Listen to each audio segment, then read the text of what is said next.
You all for taking your seats. Consistent with our on-time departure, we're starting right at 10 o'clock. And I just want to welcome you all to the Road Charge Technical Advisory Committee meeting for April 24th here in beautiful Monterey, California. Thank you very much for having us here. We've got a very full agenda today that's going to cover a wide variety of topics, predominantly related to technology. Lauren, good to see you again. And a lot of operational considerations as we continue to develop design recommendations and kind of building, as we've talked to you about, building on what we did at the last meeting. I want to take this opportunity to introduce our newest committee member, which is Supervisor Lisa Bartlett. Thank you very much for being here. She's replacing Scott Haggerty as one of our urban elected officials. Supervisor Bartlett serves the 5th District of the County of Orange. She's Vice Chair of the Orange County Board of Supervisors. She also sits on the Board of Directors for the Orange County Transportation Authority and the former mayor of the city of Dana Point. So we're very happy to have you. I don't know, Lisa Supervisor, if you'd like to say a few words, and welcome to Supervisor Bartlett. Thank you very much. It's great to be here, and I have served on a number of transportation boards involved with SCAG and served as chairwoman for the Foothill Eastern Transportation Corridor Agency for a couple of years. And transportation and mobility solutions are a real passion of mine. As you know, throughout the state, but in particular the growing areas in South County, especially in my district, the 5th District in Orange County, we're in gridlock all the time. So we're always looking for great transportation and mobility solutions for the area, and it's something that I really want to focus on as one of my core priorities as a Board of Supervisors. So I'm pleased to be here, honored to serve on this committee, and look forward to working with everyone. Thank you. Thank you very much, Supervisor. And with that, why don't I call on Ann Johnson to call the roll so we can just make sure that we are all here.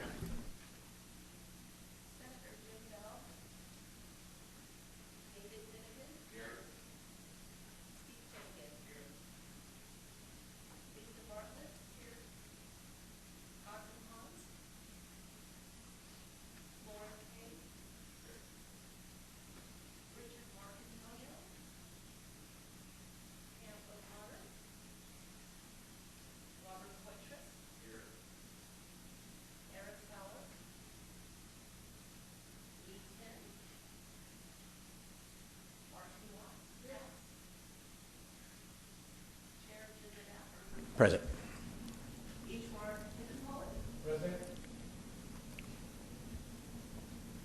All right, thank you very much. We were aware of a couple of folks that weren't able to make it due to illness and or prearranged travel, so thank you for those of you who are here today. You know, as we want to always try to have our meetings end on time, as topics come up that might warrant discussion in the future, we call that our parking lot, and we'll put those out there for an appropriate time in the future. I also want to remind everybody that public comments from those in the audience, those of you that are here, thank you for being here.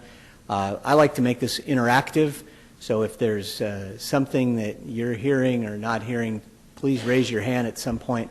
I'd be more than happy to call on you. The real purpose in these meetings as we move around the state is to gather public input because we're not going to be able to do a good job designing a pilot program pursuant to the legislation if we haven't listened to the people of California. So don't hesitate to fill out a blue speaker card. I don't know, Ann, do you have those there? Hold that up in the air so everybody can see where they are. And just give it to Ann Johnson, and she'll be sure and make sure that I see those. So again, don't hesitate to come up to the podium, which is right there, to provide any questions or feedback. You know, your input is very important to us. And I'm going to turn it over to the Executive Director of the CTC, Will Kempton, which I believe he has some additional housekeeping items. Thank you, Mr. Chair. First of all, let me explain to the TAC members the microphone system is a push and hold down. You see the little arrow where it says push on it. If you wish to speak, you press on that and hold it down while you're speaking. So you need to make sure you hold that down while you're talking. I just wanted to remind the members that there are a couple of on-site restaurants available during the lunch break. There's the Tusca and the Fireplace Lounge, which are here on site. Depending on how the meeting goes, Mr. Chair, and how much time we plan to take for lunch, there may be an opportunity to go off-site, although that's going to take additional time. So with that, Mr. Chairman, those are the only housekeeping chores that I wanted to discuss with the members. All right. Yeah, this is definitely a challenge. Me used to using the mouse to move around for the agenda and everything. I'm Excuse me, Mr. Chair. Oh, yeah. Restrooms are out the door and to the left. to the left. All right. Everybody got that? Thank you all again. Gautam is here. So we'll note for the record. Thank you very much for being here. Okay, so we've called the roll. Our next item on the items before us is the approval of the minutes from the March 27th, 2015 meeting. They've provided in your packet. Sorry, I'm jumping the gun. I'll move approval. We have a motion for approval. Is there a second? I'll need to abstain. Understood. Got a second. Any discussion on the minutes? Hearing none, all in favor, please say aye. Any opposed? And we have an abstention from Supervisor Bartlett. The motion passes unanimously. Thank you very much. All right, let's move into item 3, which are the TAC member reports. And one of the things that we've noticed is the Technical Advisory Committee meeting for August 28th in San Diego conflicts with the same day as the Mobility 21 Summit, which is an annual event, probably taking place in Anaheim, I would guess. At Disneyland, which is quite appropriate. We're exploring moving the Technical Advisory Committee meeting to a different day that week. Staff will reach out to each of you to see what your availability is. CTC is meeting, I believe, on the 27th, and I think on the 26th there's a workshop. So it's a pretty tight time, but we're going to do what we can to accommodate and not miss the Mobility 21 Summit. We might even move our meeting up to Anaheim even. I mean, I'm very flexible on that, and we'll get your input to see what makes the most sense for everybody. On that point, if I could just jump in, I think Mobility 21, for anyone who doesn't know, is an advocacy organization for all the Southern California counties on transportation, and I think, frankly, it would be great to have a discussion, as I think there has been in the past, on road charges as well, and that might be an opportunity for some folks here to participate in that. I agree, Steve, and in fact, it might end up making sense that we just have the TAC meeting in Anaheim, just right where the Mobility 21 meeting is. I know it would be easy for you and a number of us, so we'll see how that works out. But we're going to survey you all to see what makes the most sense, and we'll do what makes sense for the majority of the committee members. Also, I always like to call on members of the Technical Advisory Committee that may have been having dialogue with the public and or speaking engagements or any events that you've attended where the issue of the road charge pilot has come up since our meeting on March 27th. I'll just start by sharing with you. I've spoken at a number of events. What was Randy Iwasaki's group called? Gomentum. So I was a keynote speaker there and gave them a briefing on what we're doing here at the Technical Advisory Committee meeting. I've spoken at a number of smaller venues, such as AGC or aggregate folks, people that wanting to understand what is Senate Bill 1077, what is this task force doing. On Sunday, we'll be up in Portland. I believe, Norma, you're there as well. The International Bridge and Tolling Bridge, Tunnels, and Tolling Association, and they were very interested in knowing what we're doing here in California as well. So there's been a number of opportunities, plus a little bit of media here and there. But again, as I try to continue to share with people, it's obvious the gas tax isn't working anymore, and what we're trying to do is see if this might make sense as a replacement for funding our roads and transportation. Any members of the task force committee want to add anything that they've been involved with in the last month since we met last? Steve? If I could, I spoke briefly there was a national meeting of AAA clubs from around the country, and we had a panel discussion on transportation funding as well as on road charges. And I was on the panel with the clubs from Oregon and the clubs from a club from Washington State, each commenting a little bit about what's been going on in their state and what their involvement was. So it's an issue that is being looked at nationally. Yeah, and that's when you mentioned panel. It was the Will Kempton and Jim Medaffer show. We did a presentation at CalCog. Do you want to tell everybody about that? Well, CalCog is the California Council of Governments, regional transportation planning agencies, county organizations. They actually had their conference here, as they usually do in the spring. It's always very well done. Bill Higgins is the executive officer of CalCog, and he puts on a pretty good show. Last year, the emphasis really was on road charges, but this year, Commissioner Medaffer and I participated in a panel where we talked about the progress that's being made, a lot of interest, comments, and I think generally positive comments about progress that is being achieved with respect to our review and your consideration of a framework for a pilot program. So I thought it was a very interesting opportunity for us to speak to a lot of local officials. Again, a lot of these things are educational, and more importantly, for us to hear back on concerns that people have. And it's been interesting, some of the input that we've been receiving. And as we continue in our deliberations, we'll make sure we incorporate those in our discussions. Robert, you were there as well. Do you want to comment on it? We made sure that you had an opportunity to provide your perspective, which I found very enlightening, considering you recalled the year prior where there was a lot of discussion about would this possibly make sense from a legislative perspective, and then it ended up happening.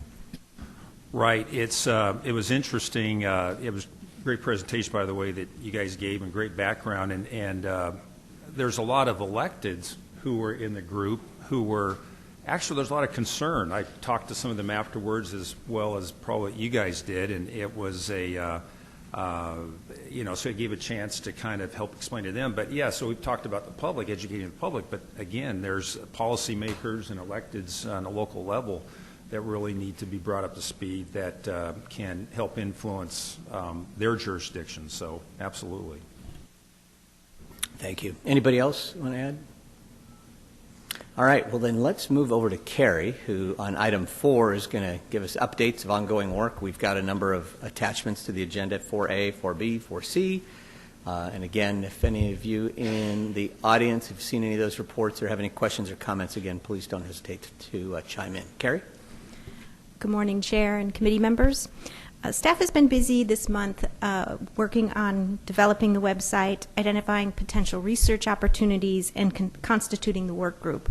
Gary will be providing a tour of the new road charge website, as well as reporting back, as requested by the TAC, on research opportunities. At the conclusion of Gary's report on the research opportunities, we're requesting the TAC provide some direction to staff as far as what opportunities they'd like us to pursue, or if they have any other additional comments.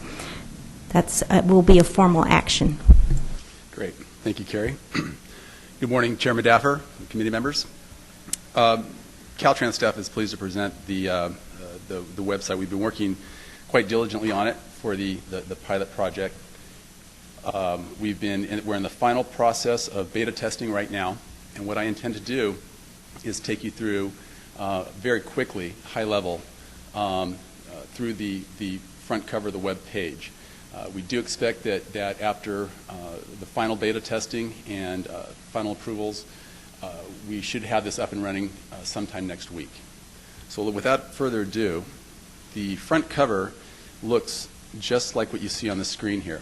I'd like to point out at the top, we have a domain name, which is californiaroadchargepilot.com. We also have the .net, the .org, and also .info, so that folks can go to this quite quickly. We also have there's a gray bar. Pardon me. There's a gray bar that has all the tab items for the web page. And you'll notice right to next to the blue arrow, there's a little house. That's for easy access to get back to the home page, this is what you see right here. So there we go. The very next one is the events tab. If you select the events tab, it has the calendar of the events that TAC committee members, as well as Caltrans staff, will be doing throughout from month to month. For example,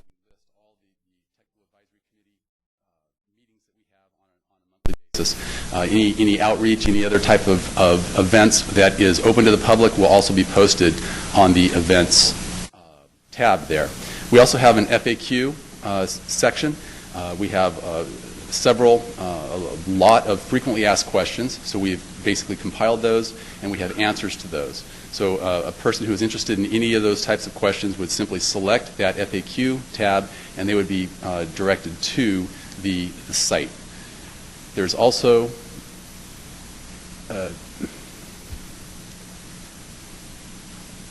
for the legislation, I'm sorry, I was having a hard time seeing that. For the legislation, this will take the reader to SB 1077 so that they can clearly understand and read in further detail what the law actually provides. Here, at the next tab is for the Technical Advisory Committee. If you select that, there's 3 sub-tabs that come out. One is for the committee members. It lists the memberships and bios for the committee members. There's also an opportunity, and this was something that we had gathered from last meeting. There was a request from the committee members that there's an opportunity for them to post information that they would like to have posted on the web. So we have that opportunity there as well. The next tab we have is for news. So we have all sorts of news events that are current. We post there in a chronological order.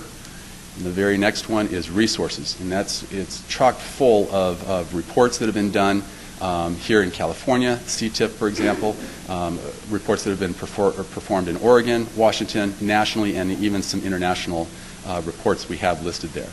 So I'd like to point that out. Now, one of the things about the web page that is so critical is it has many opportunities for the public to offer comments, to also an opportunity to volunteer to participate in the pilot when the pilot does come around. And so the first place is you can email, and the email button there on the gray. There's also where the arrow shows now, there's many opportunities where we have a comment button. The user would select the comment button. They would be able to place their name, their email, and they could write any comment that they want. And through beta testing, we're seeing that this is working very successfully.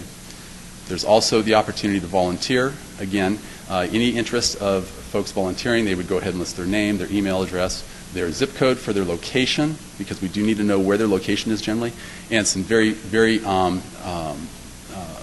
brief information on the type of vehicle that they have. Clearly, we don't have a lot of information for that aspect yet. TAC is still deliberating on a lot of recommendations.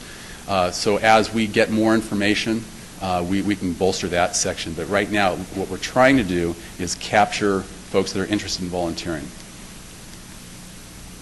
Okay, so the next section we have is for the listserv. Anybody that's interested in wanting to get an email blast, they go ahead and sign up for the listserv, and the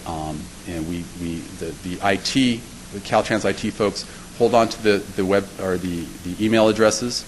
And then as we have e-newsletters and other information that we want to share with the public, we go ahead and submit it on that. There's also an opportunity for to look at the fact sheet. We have a fact sheet that's posted, and anybody that is interested in more factual information about the road charge pilot can quickly go there and see that. Okay, the next I wanted to point out that should anybody need to view either the governor's page, the agency's page, CTC or Caltrans, those are quick links that they could access for there. Also, there is a search menu at the very top right. I want to point out that search menu only allows searching within the web page itself or within the website. It doesn't do a full web search, and we did that on purpose. Okay, below the fold, this is what you would see if you would scroll down further. Again, more opportunities to provide information. We have a brochure that you've all seen. We have that listed here, so you select the brochure, and the public can easily navigate through that article. We also have here a video of Chairman Daffer. We've gone ahead and posted that, and that will always be there on the quick links, and is highly recommend viewing it. It's very, very good. Okay, this is also a quick look at the events tab, or at the events. Again, here you see a calendar, and it will post in monthly increments what's coming up for the month. It's very similar to what you would see on the events tab. However, this is just a quick view on the front page, again for convenience. The other thing we have is the Translate button, Google Translate. This is an opportunity for anybody that wants to see the web content information translated. They can translate into any of the languages that they would choose, and I will say there's probably 20 different languages from which to choose. So there, as far as translating, there's really no limit. I do want to point out PDF documents that are provided in PDF or Word documents that are tabbed to, those do not get translated. It's just web content information on our web page. That's what would be translated. Okay. Again, a lot more opportunities to provide comments. So one of our biggest efforts was to make sure that the public had every opportunity to comment and to volunteer. And we have, again, yet another opportunity to comment. And then finally, there's the button on every single page that will take you to the home page just in case you have any trouble. So we've put that in there. So that's a very quick overview of the actual website. There's a couple points I want to make.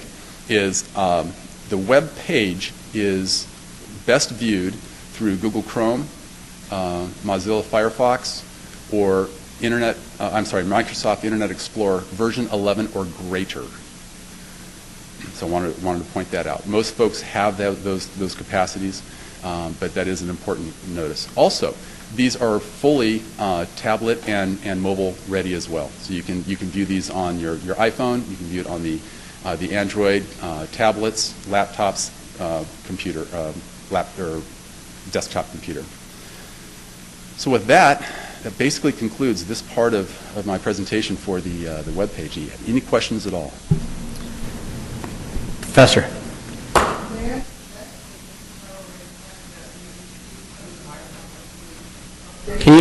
Marty, can you use the microphone? That's all right. Because, there's people out in the internet world that are watching this meeting and they want to hear every word. May I suggest that we get a monthly update on how many people have accessed the website and maybe a simple summary of the nature of their comments? That's an excellent point, and we sure can do that. I'll give you an update on the comments, the nature of the comments, as you mentioned, the number of volunteers, and also the number of folks that are joining our listserv. And we can do that on a monthly basis. That's a great point. Thank you. Mr. Finnegan. Gary, on the home page, it looks the image at the top there. It looks like there are some numbers underneath it. It looks like that's a rotating image. Is that right? That is correct.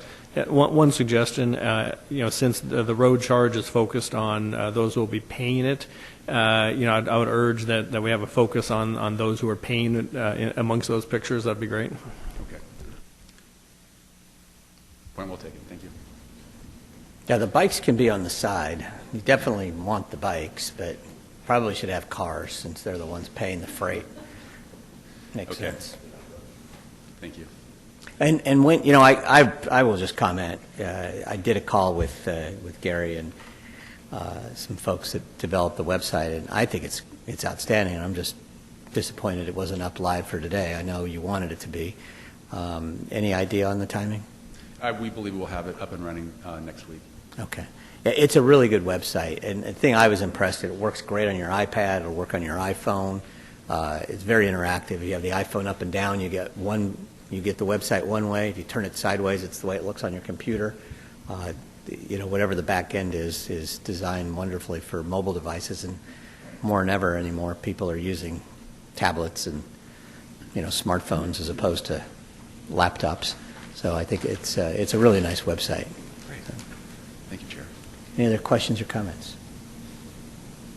All right. Well, then let's move on to our next item on the agenda. And Carrie, we'll go back to you. Oh, that's right. That's Gary on B. All righty. Last month, Caltrans informed the TAC that there's opportunities for research through Caltrans. The TAC asked us to go ahead and report back with perhaps some ideas that might be research worthy. Also, a status of any ongoing research that is road charge related. So I'd like to go ahead and report on that.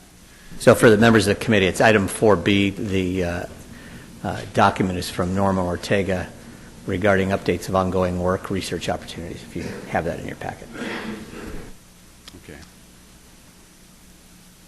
Great. So real quickly, I'd like to go ahead and provide an update on that. Before I go there, though, I also wanted to further inform the TAC that Caltrans, the Department of California Transportation, is part of the Western Road Charge Consortium, which is a community of western states. Currently there are 12 that basically come together for the purpose of studying road charge and through pooled resources and knowledge transfer. And so we've been a part of that community for over 2 years now, and we have benefited quite tremendously from that. Also, I have a report of some of the research that they are doing as well, so we'll go into that in just a bit. First of all, with respect to the type of research that Caltrans is doing that's undergoing, there's 3 research items that are currently underway that are somewhat consistent with road charge. The first one is there a correlation between household income and household vehicle fuel economy in the U.S. and specifically in California? That is expected to be done in the latter part of this year, but I have not gotten total confirmation on that. I will be able to report back on that later. Another one is what do Americans think about federal tax options to support public transportation? This research will be completed in April 2016. Another one that's going, that's currently active, is the effectiveness of state and local incentives on ownership of alternate fuel vehicles, and that again will be concluded in March 2016. What's anticipated for deliverables on all these reports are essentially white papers with detailed data behind it. Some ideas that we had come up with to offer the TAC, some additional ideas would be sentiment of owners of electric and hybrid vehicles paying their fair share for roadway maintenance. Another idea would be equity implications between 2 or more of the road charge concepts that the TAC may consider to advance. What is the household gas tax percentage as it relates to household income? Another option is encryption necessary to protect a mileage message from potentially identifiable information captured, or even growth of telematics and connected vehicles through 2055. So these are some concepts that potentially could be researched. We believe that the information could be gathered and provided prior to, or I should say by September of this year, depending on the level of detail that the TAC would like to investigate. But these are options. A recommendation is that, again, this is not exhaustive. And if there are items or options that the TAC really feels strongly about, our recommendation is that the TAC would prioritize and come up with research opportunities that they feel that it feels to be the strongest, and that offer that to Caltrans. And we could go ahead and based on our budgets and our time constraints, could figure out which ones we could advance forward. Briefly, I do want to point out some of what the Western Road Usage Charge Consortium, some of their research opportunities. Now, these are not directed by the Technical Advisory Committee, but there's some research that's underway, and there's also some proposed research. Basically, some research that's underway is critical examination of Oregon Road Charge Program. That's just a more in-depth research on what lessons learned they took out of there. Addressing out-of-state drivers in a road charge system. I know that's something that is the TAC might be interested in. Web-based cost of road charge calculators. Effective road charge on rural residents. Impacts of charging vehicle fleet fuel economy on state transportation funding. Roadmap for state consideration of the road charge system. These are all research opportunities that the Western Road Usage Consortium are currently investigating. Some are actually moving forward, some are still being deliberated. Proposed in 2015 are items such as public acceptance of road usage charge, particularly focused on the rural community, public expectation and solutions, enforcement policy options, gas pump payment options, external certification process available to multiple states, and road charge regional pilot plans. So these are things that they're considering for next year. Lauren? Are any of the 2014 Western road usage charge projects expected to be delivered during the timeline that's relevant to us? I don't see where we have deliverables. Gary, I think I can answer that. Many of them will be completed. A couple of them have been completed, and a few more will be completed within this calendar year. Okay, I mean, there's a lot of interesting research on here, of course, but the only things that I think are really relevant to us happen to be in that bucket, and so that's where my personal interest would be.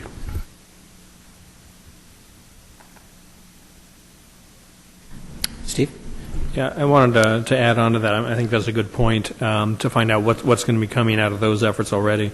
On your list of potential research, a couple of interesting items there. The last one, growth of telematics and connected vehicles. I think that's an important topic. It's a big topic. It is certainly related to this. So it'd be nice to see if maybe pulling out the relevant pieces of that as it relates to some of the technologies and other options we're considering, or that might be part of the pilot or beyond, would be useful. And then the third bullet there, the what is the household gas tax percentage as it relates to household income. That's essentially asking, the regressive nature of the gas tax, I suppose.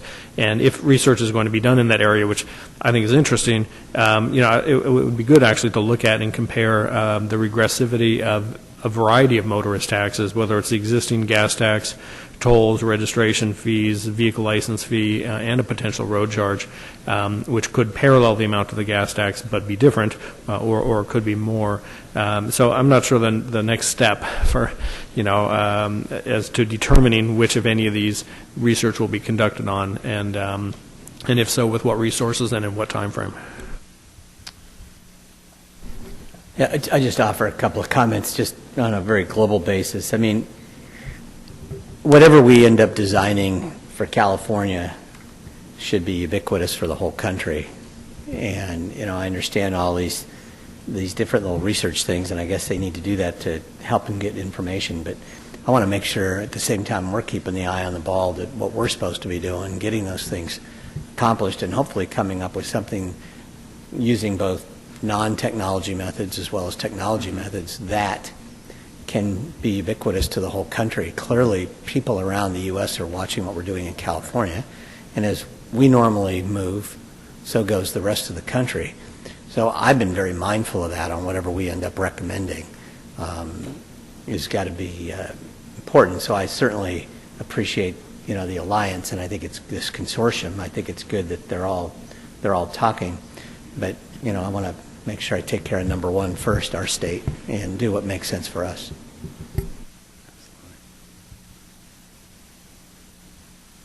Any other questions or comments on that one? I guess I'm just not clear. What is Caltrans? What is CTC? What are you guys taking away from this little exercise?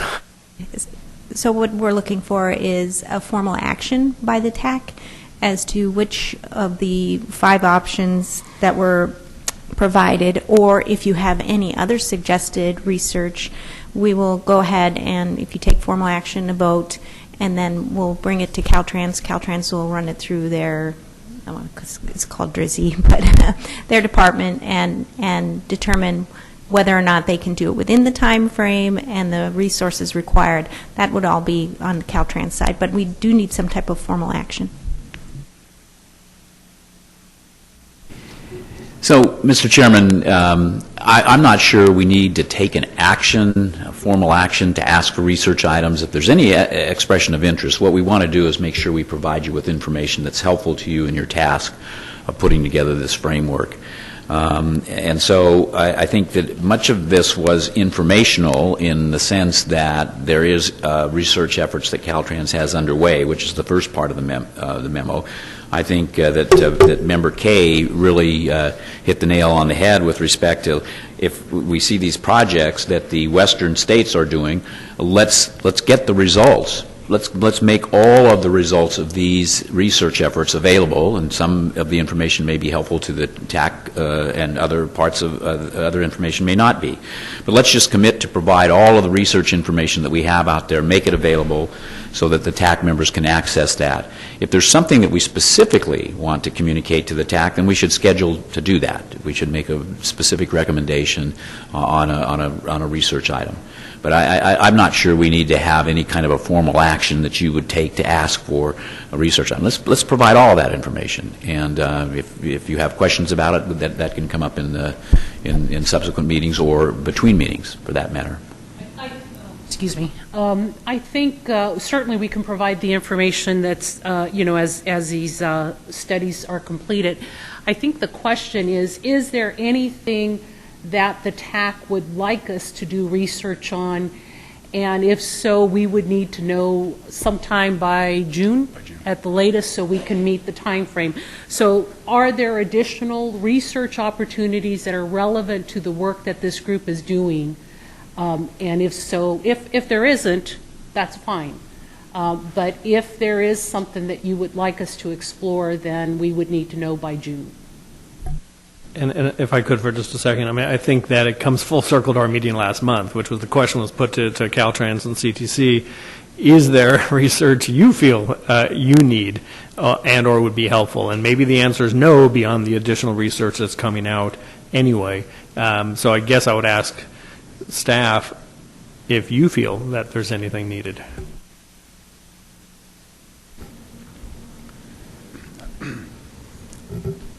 I don't believe there is. I mean, I'm just looking here, potential research through Caltrans, sentiment of owners of electric and hybrid vehicles paying their fair share for roadway maintenance. Some love getting away with not paying a dime, and others should be paying. I mean, it's I don't want to make this, I don't want to diminish this. I mean, these are serious issues, but I mean, equity implications between two or more road charge concepts. I think that's an important issue. One of the things I get asked all the time is, are you going to have a different rate depending on the size of my vehicle? Are you going to have a different rate for an electric vehicle versus a just 100% gas vehicle? So that is something. Now, when it comes to research, I mean, are you going to focus group this? I mean, to me, that would be the place to do the best job on research. At least, again, I'm concerned about California, what Californians think. You know, what is the household gas tax percentage as it relates to household income? Well, you know, gas tax doesn't work anymore, so I mean, I don't really care about it. I think what I need to do is figure out what are we going to do to replace it with something that does make sense, that's fair. Encryption necessary to protect a mileage message from personally identifiable information capture. That's crucially important on anything that we do. You know, if we end up with a technology solution where the vehicle transmits just the miles, the motorist deserves to be protected. And they need to be ensured that their time, place, and where they were driving is not going to get transmitted if they've so directed. If they don't care, because they're going to get a free Starbucks cup of coffee for driving 5 miles to that particular Starbucks or what have you, then, you know, that's their choice. But they will either opt in or opt out. Growth of telematics and connected vehicles through 2055. I mean, if anybody hasn't been keeping up with the fact that that is moving faster than government could possibly keep up with.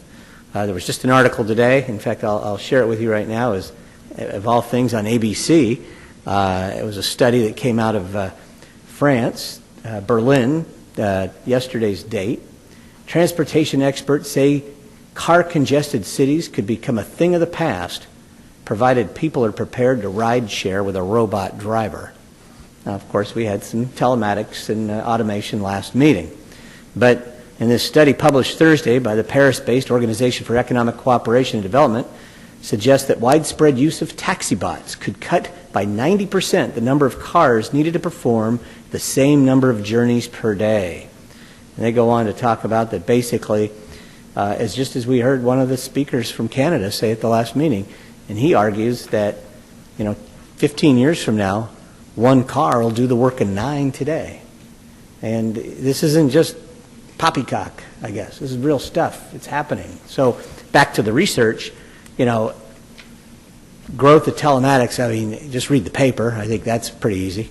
And again, I think what we need to do in this effort is just making sure that we are accommodating all of the technology possibilities. And, I know that Lee Tien's not here today, or Richard Marcantonio, but their top priority issues, which I believe we've all subscribed to, is to protect privacy for those people who don't want.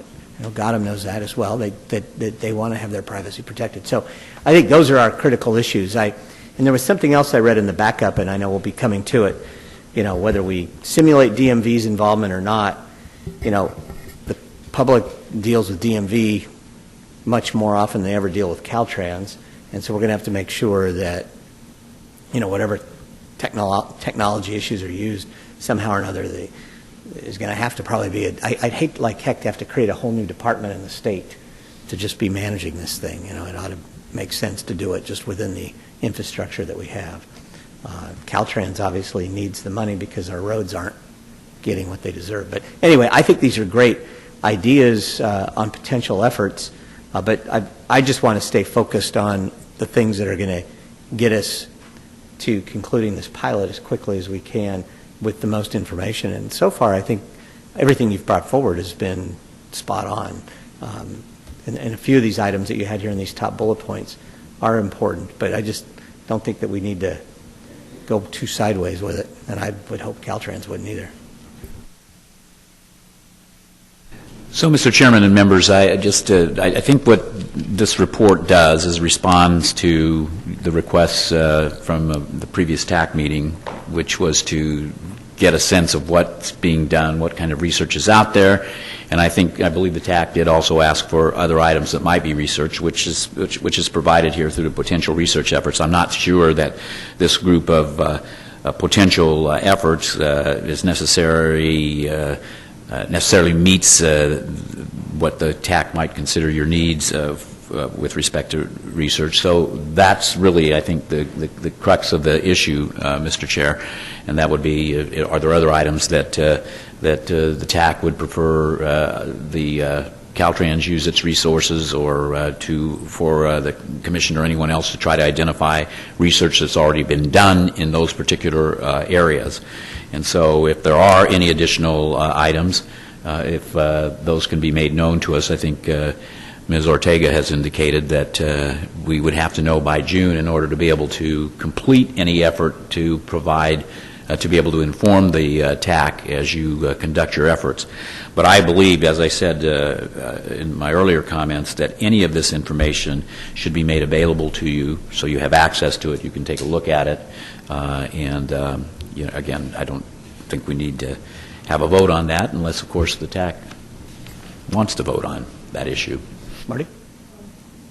I agree with everything that's been said. I just want to add that there is a research project, I mentioned it before, on synthesizing attitudes toward road user charges from many sources of information. That report is now scheduled to be presented to its advisory committee in July, and having a presentation at our July or August meeting would be great, and it's being done by Professor Asha Weinstein Agrawal at San Jose State at Mineta Center. Yeah, you did mention that previously, and I agree. I think we'll definitely accommodate that for the agenda if they are willing to come present to us wherever we are at. And as we talked about at the last meeting, through some of the things through the consultant, and I know Norma's and Gary have been working on this, we're going to be going into the field with polling, focus groups. Those are obviously going to be very important, and I consider that probably the pinnacle of research, because it's people of California that are going to be geographically selected. We're going to be in rural areas, we're going to be in urban areas, and you're going to get different feedback. I mean, that was one of the questions I had from a reporter yesterday was, how do you think people are going to feel in the urban or in the rural areas having to pay a mileage fee? And I didn't want to sound flip, but I said, well, they're paying it now through the gas they buy. What's the difference? And that's, whether you drive 100 miles or you drive 5 miles, that's what you're paying. So those are issues, but again, it's going to be interesting to see what the public sentiment is. And whatever we end up recommending back to the CTC and to the State Transportation Agency and eventually to the legislature has got to take a lot of those issues into consideration. Because again, this isn't going to work if we aren't addressing all the issues. So, any other questions for Gary on the research issues? Please keep us posted on these things. I mean, I think it's fascinating, and just like Marty said, if there's things that you guys are aware of that's being done or that Caltrans are done, share them with us, because I think it's important that we know. But I don't think we need to get in your way. Thank you very much. You bet.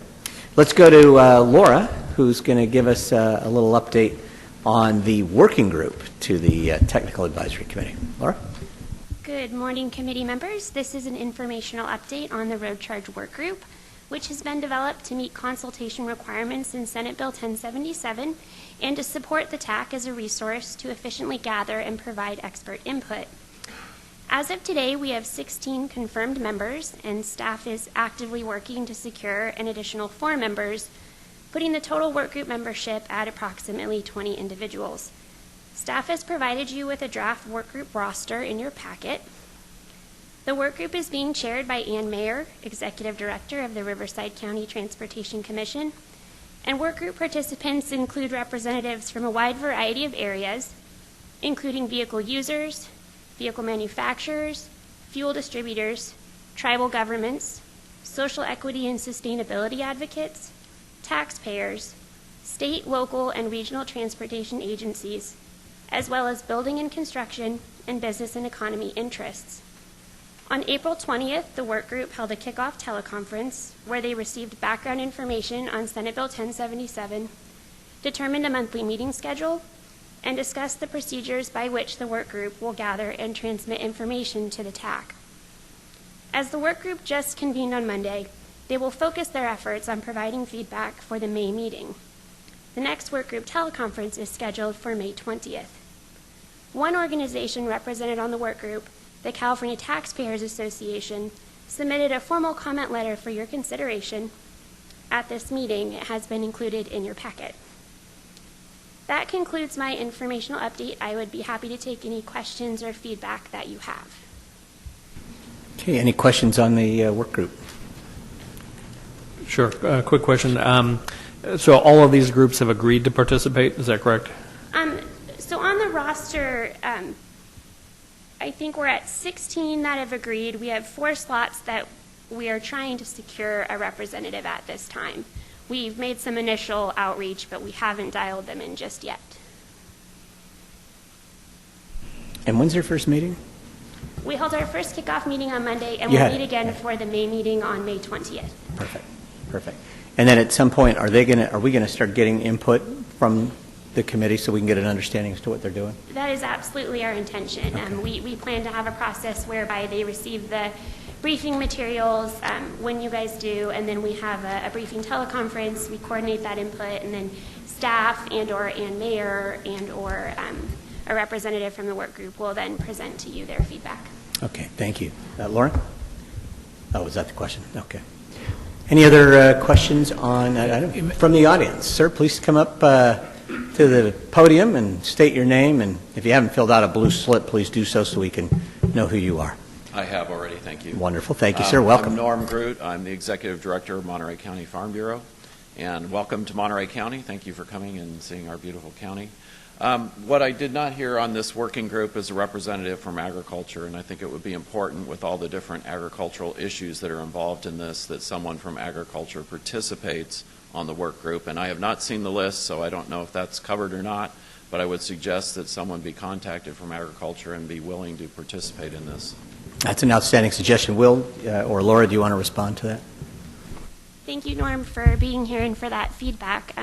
We certainly can explore the option of an agricultural representative, and we didn't want to provide the list until we had secured our membership entirely, so we will make that information available, and we thank you for that feedback, and we'll see about securing a representative in that regard. Send us some names, Norm. Mr. Chairman, I sent a list, I think, earlier in the month to Kerry. I probably didn't. I don't know if he had a chance to pass it on to to Laura or anybody else, but it had the chairman of the executive director of the Fresno County Farm Bureau, as well as the Madera County Farm Bureau, and several others. So, Carrie, I don't know if you remember getting that email, but yes, I do. Okay, great. And so it had some agricultural contacts. Because myself, I'm from Madera, so right there in the heart of the valley, so agriculture is very important that we get some representatives on there. Point duly noted. Thank you. Yeah, I agree. Thank you, Mayor, for that suggestion, because, I mean, clearly you've got some folks right in the middle of Madera and that whole ag area. That would be wonderful. And I think it's good that we do have that additional input. Any other questions, comments on the working group? Mr. Chair, I want to make sure that the TAC understands this isn't intended to take any responsibilities away from the TAC. This group has been created to provide more input to you, and they understand that very well, that their role is to bring issues and comments to the TAC to inform you as you make your decisions relative to the development of a pilot program. So I just wanted to stress that point. Yeah, I'll just add on to that. I mean, when we were first looking at the potential folks that could be on a legislatively restricted 15-member committee, it's hard to do. But you see we've got incredible diversity. This working group, and I would imagine Ann will start coming to our meetings, or somebody from the work group will, to as they bring issues, and depending on the nature of the issues, the interest group that it sits on the working group will likely come to you and make comments we'll put relative them right to that. here at the table and have them sit here with us. Absolutely. I think it's important. Okay. Any other questions on those issues regarding the working group? Item 4C on the agenda. Thank you for the input. So let's move on to item 5, communications. And before, Carrie, I call on you, I didn't know, at what point, Norma, were you going to share with us this wonderful little chart that you brought? I don't know if members of the task force remembers, but at the last meeting, we were talking about the maze of state finance. Do you want to talk about that now? I figure I'd put that under communications, unless, Carrie, you had another place we wanted to do this. Certainly. The department for a long time now has been preparing this transportation funding package. Will's going to play Vanna and stand up. Yeah, if you could hold that up. This is transportation funding, the revenues and the uses. And I have to say, this chart is now a little bit smaller. Stephen tells me that we have reduced it by, I think, 2 or 3 accounts. It's amazing that we're able to get anything done with transportation funding. Yeah, if you were wondering why things are sometimes the way they are, well, just look closely. And each of you has a copy of this. We would encourage you to go home, put it on your wall. It's a conversation piece. We'll have a test at the next meeting. Yeah, just like the homework none of us did, we'll have a test on. We'll have a test on this as well. But it's quite fascinating. I actually had it on the wall in my office for a while, and people said, get that thing off of there. Carrie? As you mentioned, Chair, there's been a lot of outreach going on with you as well as staff. The Executive Director, Kempton, has done a number of presentations on road charge, and we will be continuing that. All of you should have received a packet of information on your table. It includes a letter that was sent out earlier this week to the legislators, and basically it is informing them of what the road charge Technical Advisory Committee is up to, as well as reaching out and offering to meet with them and their staff to talk about the road charge and the road ahead for us. Also, we'll be sending out an email blast next week, which will cover all of our stakeholders. Right now, we're at about over 450 stakeholders that will be sending it out. Pretty much the same information, giving them a background of what we're doing, as well as offering to meet with them and their organizations to provide information on the road charge and to get their feedback. Additionally, in your packet is, on the other side, on the left side, are some materials for you if you're going out and meeting with anyone. Included in there is a PowerPoint presentation, a fact sheet, and some talking points for you to to help in your discussion, and I'm hoping that this material will help you. If you have any questions or need any assistance with any of this material, I'll be happy to help you out. As well as if you're meeting with any large groups, we can send you off the brochure that we have so you have it on hand to hand out. Thank you, Carrie. And just for members of the committee to recall, you guys are important ambassadors to what we're doing, more importantly, to take input from people. So, Professor, for you, I mean, these things, Carrie, have we given these to the committee for downloading? Is it on the website, or will it be, or is it just something we would send as attachments? I will be sending them to them electronically. Okay. I mean, the letter, you can copy this, use this, the PowerPoint. It's a pretty generic PowerPoint. I've taken it and added on things. When Will and I spoke at CalCog, we added on a number of statistics that talked about where money goes today that's collected, and because people a lot of times don't understand that there's certain fees that people pay, as many of you learned in the beginning, don't have anything to do with transportation. So and then I really do appreciate staff working on this. As you all recall, when we had our public affairs and public outreach discussion, one of the things we talked about was to inform the legislature, and I know Will later on can talk about some of the things he's going to be doing in terms of briefings to the various Senate Assembly committees, staff members, consultants, et cetera, just so they can stay in the loop as to what we're working on here at the Road Charge Task Force. So any questions on the materials? Do we have copies of these things for members of the public as well to see, or have they seen those? I don't believe they're on the back table, but they will be posted on our website. Okay, so they'll be on the website. Thank you very much. Again, I just want to make sure everybody is in the loop. Will? Mr. Chairman, I don't know whether staff has any place on the agenda to announce some of the communications that we have received from folks. Are we planning to do that, Carrie, later in the agenda? No, we provide them in their packet of material. If I can, just to let you know, Gerald Coffin and Associates, an independent transportation consultant, has sent us comments. He's listed policies and concepts that he thinks are important, should be embodied in the program, and suggests some important features of a roadway usage charge program. And so just to have that on the record, we received this morning a communication from the Transportation Agency for Monterey County. Debbie Hale, I think, is in the back of the room, and recommending consideration of issues that the TAC should take into account as you develop the pilot program. So that communication has been provided. And then finally, as was referenced earlier, a communication from Caltax, which includes recommendations of issues that should be considered as the TAC moves forward with the development of the framework. So if I could, Mr. Chair, just read those into the record. And please do. We'll keep them in, and again, every member of the TAC has copies of those, and so we can take a look at those and consider that information. Very good. Carrie? We also received a letter today from the Democratic Club, Carlsbad, Oceanside. It was provided to the TAC as well.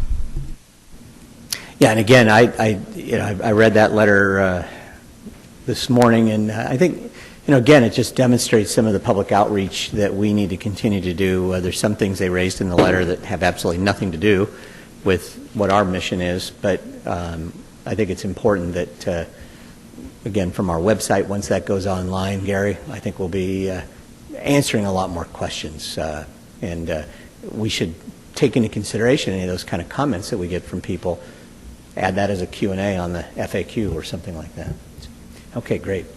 At this point, we've gone through the briefing packet on item 5 on the agenda. That was information. We're going to go to item 6 on the agenda and introduce Carrie again, who's going to get Sharon to give us some information. Carrie?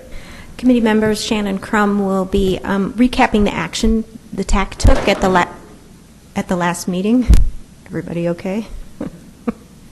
And providing an overview of policy decisions for this meeting. At the conclusion of agenda items 7 and 8, we will be coming back and presenting some staff recommendations on today's policy discussion. Yeah, and again, just as many of you know on the committee, when you see on item 9, a lot of what we'll be getting briefed on now will lead up to some policy decisions, as that's an action item on our agenda. So with that, Shannon, welcome. Thank you. So we're going to start just by recapping the decisions that were made last month. There were 3 very high-level policy questions that were asked, and all 3 were affirmed.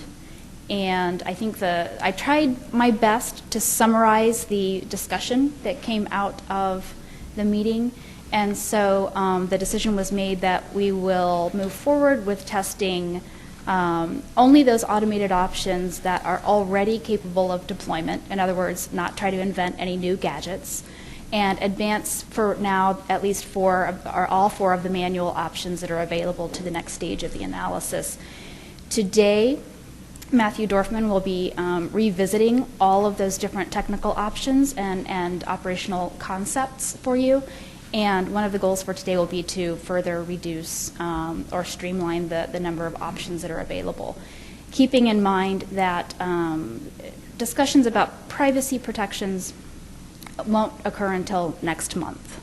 And also keeping in mind in July we'll come back and revisit all of the decisions, and you will have the option to change your mind if at that point, based on new information, you desire to. Looking forward to next month, just as an FYI, we'll begin to make some decisions about the types of participants to recruit for the pilot program. So in terms of what types of households, should it be households and businesses, should be included, whether any groups should be exempted from road charging in the state. That, again, could include different economic sectors or different sectors of the population. And then what specific personal privacy protections need to be included in the pilot moving forward so that we can start to build those into the technical and organizational designs of the pilot. Okay, so for this month, there are essentially 4 high-level goals. The first is to continue to narrow down that range of road charging methods and technologies that are going to be used in the pilot. Last month, there was significant discussion about engine runtime devices, and there seemed to be some consensus among the group that that needed to be removed, but we never got around to actually taking action on that.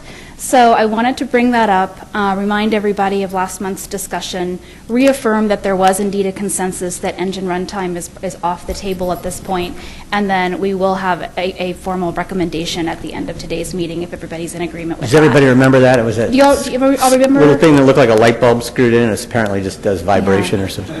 It measures engine vibration, and the one thing that it has going for it, I guess, is that it most clearly mirrors gasoline consumption, because you start burning gas from the time you turn your engine on, you burn gas until you turn your engine off, and the engine runtime sensor measures engine vibration, so it starts vibrating when you turn your engine on, and it stops when you turn your engine off.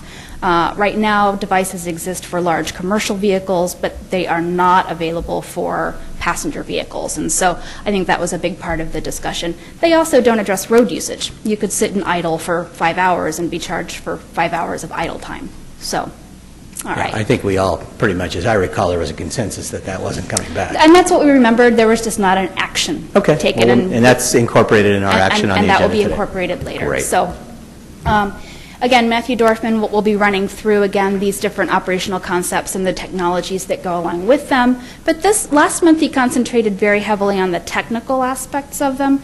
This month, he's going to spend some time talking more about what it would really look like from the perspective of the driver, and then also kind of the perspective of TAC members making the decisions to include them or not include them. And so he'll be talking about those.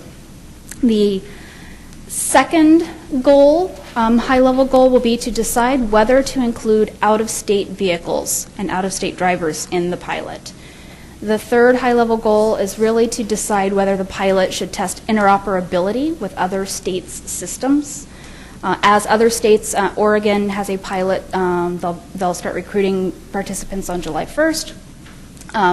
Other states are getting to the point where they're starting to initiate pilot development, and it probably would not be a good thing for the state or for the nation if every state has its own system that doesn't talk to the other states' systems. It could impede interstate commerce, it could impede interstate travel, And so really looking at how we test the concept of interoperability with states that might evolve or systems that might evolve in other states in this pilot. And then the last big goal for this month is to make a decision as to whether the pilot should offer a single account manager, which would be the state of California, theoretically, or multiple account managers to handle both device distribution, account management, revenue collection, and then transmitting that revenue back. And so can you just explain to everybody again, because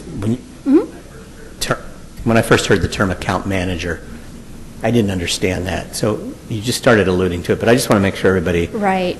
Understands what you mean by account manager. Sure. So I will be discussing company, right? A little bit later. It's a company. Not a person. That would be right. I think of an account manager as the person that I call it the bank, but... Right. Well, and depending on how the company has it structured, you may have a guy named John who's assigned to you, and you can call him up when you need to.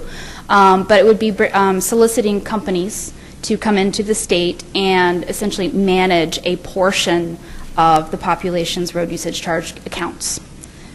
So, and we'll have more detail about that in a little bit. This is just a bit of a preview. So to arrive or accomplish those 4 goals, we're asking 5 key policy decisions, and there will be staff recommendations to address each of these questions. The first question will be which mileage measurement and reporting methods will move forward. And these criteria that are listed, they're in your briefing book, they're on the screen. The criteria are just the criteria that were included in the legislation. We didn't come up with anything new here. The second question is, are there any technologies that need to be further studied in order to pursue those particular reporting methods? The third question has to do with, was very straightforward. Should the pilot assess road charges on out-of-state vehicle owners who are driving on California's roads? Should the pilot test interoperability with other states considering road charges? And should the pilot test offer multiple account managers? Before we move on to Matthew, it's never a good idea to contradict the chairman, but we did have a handful of good citizens who completed their homework assignment. And, I just outed myself that I didn't. As I said, it's never a good idea to contradict the chairman, but we did have a handful, and I want to recognize their work and also let you know I did not do a statistical analysis on it because the sample wasn't big enough to really yield any kind of valid. You can't do a standard deviation on a sample of 4. So didn't do that. But there were some interesting patterns that came up. I think there's widespread agreement that, at least from the homework that came in, that the time permit concepts, the odometer charge concepts, and the mileage charge concepts, as well as the usage-based insurance and smartphone, seem to have very positive scores come back in terms of their availability and adaptability. UBI, engine runtime did not score well, really, from anyone, other than maybe from a data security standpoint. And there was also kind of widespread agreement that you wanted to know a little bit more about how telematics might fit into the mix. So I just kind of wanted to bring up those points, that there was some good feedback that came back from those who submitted their homework assignments, so thank you very much. And we do appreciate that feedback, so I know it's extra work and, who wants to have an extra homework assignment, but as we move forward, as if you're on a flight or don't do it while you're sitting in traffic. If you're on a flight or on a train or something like that, take the time to jot down those notes because we really do value them. Are you saying, Shannon, that we can have a reprieve and we can still get our homework in? Actually, yeah. I mean, I wouldn't mind seeing that if you really wanted to. I don't know that it would be necessarily helpful for you to make these decisions moving forward because we'll kind of have gone past that. But for instance, Professor Wax wrote some comments that indicated we needed to focus more on a particular topic area to make sure everybody was really getting the information that you need to get. And so just kind of having that feedback so that we can better tailor what the information we're providing is tremendously helpful. So, and with that, I'm going to hand it off to Matthew.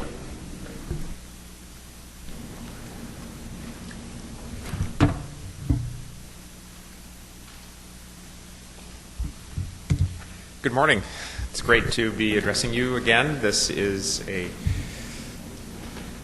Essentially, this is a continuation of the presentation that I gave back at the March TAC meeting. And as Shannon discussed earlier, the main focus of this presentation will be to provide a lot of background for assisting in the preliminary selection of the operational concepts and enabling technologies that will be part of the discussion that Shannon will lead in the afternoon. But I will also talk about the second question that is going to be decided today, which is whether to pursue including out-of-state participants in the pilot as well. I'm going to start by presenting this very high-level overview of what a road charging system would look like. Again, this is a very high-level presentation. It starts with a motorist. A motorist may have more than one vehicle registered in his or her name. Proceeding from left to right and from bottom to top, that motorist will register his or her vehicle with the Department of Motor Vehicles. And that Department of Motor Vehicles will report to this new entity which we're calling Road Charge Management. I want to step aside here and say this Road Charge Management entity is by no means necessarily a cabinet-level office or a new body to sit alongside DMV or Caltrans. In fact, I think I make no presumption as to where this will be housed within California government, but one possibility is this is just a new office within DMV with a handful of state employees. This is not a huge bureaucracy. This is a group of people who are in charge of administering the program, and especially in the case that commercial account managers play a large role in administering the program, this is not necessarily by any means a large new office, just a small office within, say, DMV. And this road charge management entity decides on the policies that will be used for the roadway network, and also will send bills to the motorist for the road charges, and the motorist will also pay the road charges to that road charge management entity. Another box we have up top is the enforcement box. This is also not necessarily a new group, but really most likely using existing enforcement officers, whether they are California Highway Patrol, whether they are municipal police, whether they are some combination of those two, or other existing enforcement entities. We're not saying there needs to be a new enforcement body, but there will be some body tasked with executing the enforcement operations of the road charge entity. As you can see in this simple diagram here, there is no commercial account manager represented. The account management is performed by the state. And in fact, it may be more efficient for the state to manage certain methods, such as the manual methods, even though commercial account managers are present.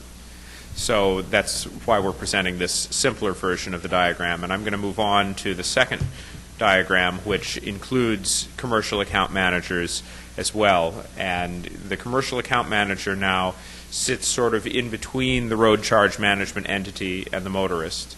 That commercial account management entity bills the motorist for road charges, and the motorist pays for the road charges and also any additional value-added services that the commercial account manager may also be offering to the motorist at the same time.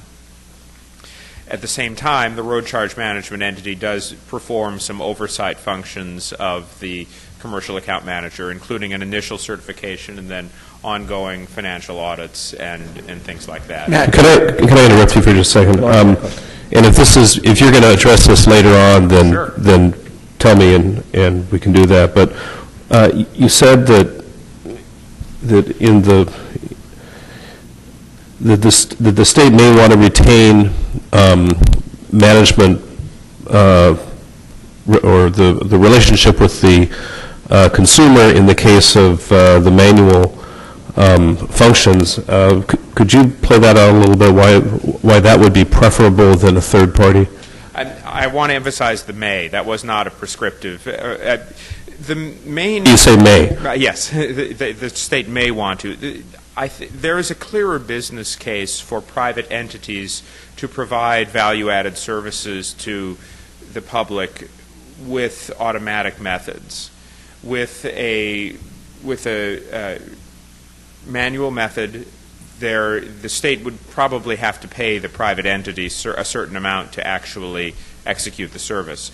If the state is interested in doing that and sort of outsourcing that, I see absolutely no reason why a private entity could not be involved in providing the manual methods as well. I think it seems, again, from the perspective of a private company, just that there's a potentially greater opportunity for profit in the automated methods than there is in the manual methods. And with that, I'm going to move on past this overview slide. And the next body of slides are a description of both the motorist's experience with each of the operational concepts and a few observations for the TAC to consider while selecting the specific concepts. This is presented pretty much in the form of an FAQ, and the questions from the motorist perspective are: how is road use recorded and reported with each of the methods? When and where does the motorist register and pay for each of the methods? And what it actually is like to drive, given that a certain concept has been selected. The questions from the perspective of the TAC that we're going to answer are: what are the additional kind of sub-options within each of the operational concepts from which the TAC can choose? What are the enforcement implications of each of the operational concepts, acknowledging that enforcement probably will not be a part of the pilot itself, but the enforcement options may influence how the operational concept itself is structured within the pilot. And finally, what are the challenges and drawbacks of each of the operational concepts? Can I stop you there for just a quick second? When you're looking at enforcement, I think that how that factors into the pilot, I'm not quite sure, but clearly longer term that's a big issue, and compliance is a very big issue. And when you list what are the challenges or drawbacks of the operational concept, is that intended to include such factors as cost and privacy, for that matter? Privacy, certainly. But cost is the one factor we're not yet including. That will begin to be addressed in the May TAC meeting in the business case work stream. That's the work stream that will begin in May and proceed over the next few months. And there's no question cost will have an impact, but it will not include cost. So again, concept one is the time permit, and as you all may recall from the last meeting, the time permit works in the sense that the motorist buys a time permit and is allowed to drive for an unlimited number of miles as long as that time permit is valid. The motorist needs to purchase that permit prior to using the roadway network, and of course, in the case that a motorist does not purchase a permit on time, it may be possible for a permit to apply retroactively. There could be a grace period after the ending of the last permit if the motorist does not purchase one on time, during which a new permit can be valid. But if that grace period is exceeded, there could be a penalty. So a motorist can't just go forever and say, oh yeah, I was just about to buy this time permit, and then buys it a year later. The time permit can be sold in a variety of locations. The DMV office is one way. Certainly it should be made available by any sort of internet-connected device, the web, or any smartphone or tablet. But another very good way of distributing the time permit is through retail channels such as gas stations, grocery stores, and convenience stores. And the way this would be done most likely is through a gift card similar to the gift cards that you can purchase in the checkout aisle of any grocery store now for whatever retail store you'd like. This would perhaps have a scratch-off field that you scratch off, and then to enable the time permit, you would just call using a touch-tone phone, call a number and type in your license plate number and the number that you scratched off from the back of the time permit, and that would begin the validity of the time permit, and there could be an additional procedure if you wanted to make it retroactive. And Matthew, just for the privacy folks, this one has complete privacy attached to it. Absolutely. Okay. The only information you need to share is your license plate number and the period of validity of the time permit. I mean, there's no information on mileage, no information on location at all involved in this concept. So I mean, those, I go to you or I look at Lee Tien. I mean, these are issues that you guys would not have any concerns over, from what I understand. You got to hold that down. Well, I won't speak for Lee, but I think, I mean, one of the points here is that you can pay for this with cash, right? So unlike with, so I know the Golden Gate Bridge, for example, they changed all the lanes to fast track, so that was a concern that we had and others had. But in this concept, you don't. There are ways that you can be very privacy protective. I mean, theoretically, your code is tied to your license plate, but I think that's relatively minor. All things considered, it's certainly a better option for me, for my perspective, than any sort of tracking. Good. Well, thank you. And again, Matt, I think one of the things when we go through these, especially for the public, I just want to make sure at some point, and maybe it's just me the way I think of it, you look at the most information sharing, if you will, it would be the technical. It's almost as though we rank them, and there was like 5 different levels, and where we were just looking at this sticker here. I mean, this has the highest privacy protections for the motoring public. And we ought to assign a number to that, so that way people can see that this is where you're not sharing any information, and this is where you're sharing all of the information. So perhaps the public could get a sense of that. Okay. I'm just thinking off the top of my head here as we go down the line to being from a marketing standpoint as far as part of what we invoke in this pilot. So the public has a sense exactly as to what they can expect and not expect when it comes to their information being shared or not shared. Thank you very much. That's a great idea. Just a simple encoding of the degree of privacy. Okay. Supervisor? And while it provides a lot of protection for the privacy issue, I think the enforceability, unlike a gift card, when it expires, you can't use the gift card.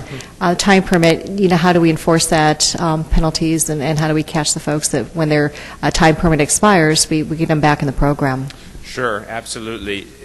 I'm afraid in the March presentation, I described something called a road charge database in which all of the information on all of the vehicles registered would be stored, including the validity of the particular concept chosen.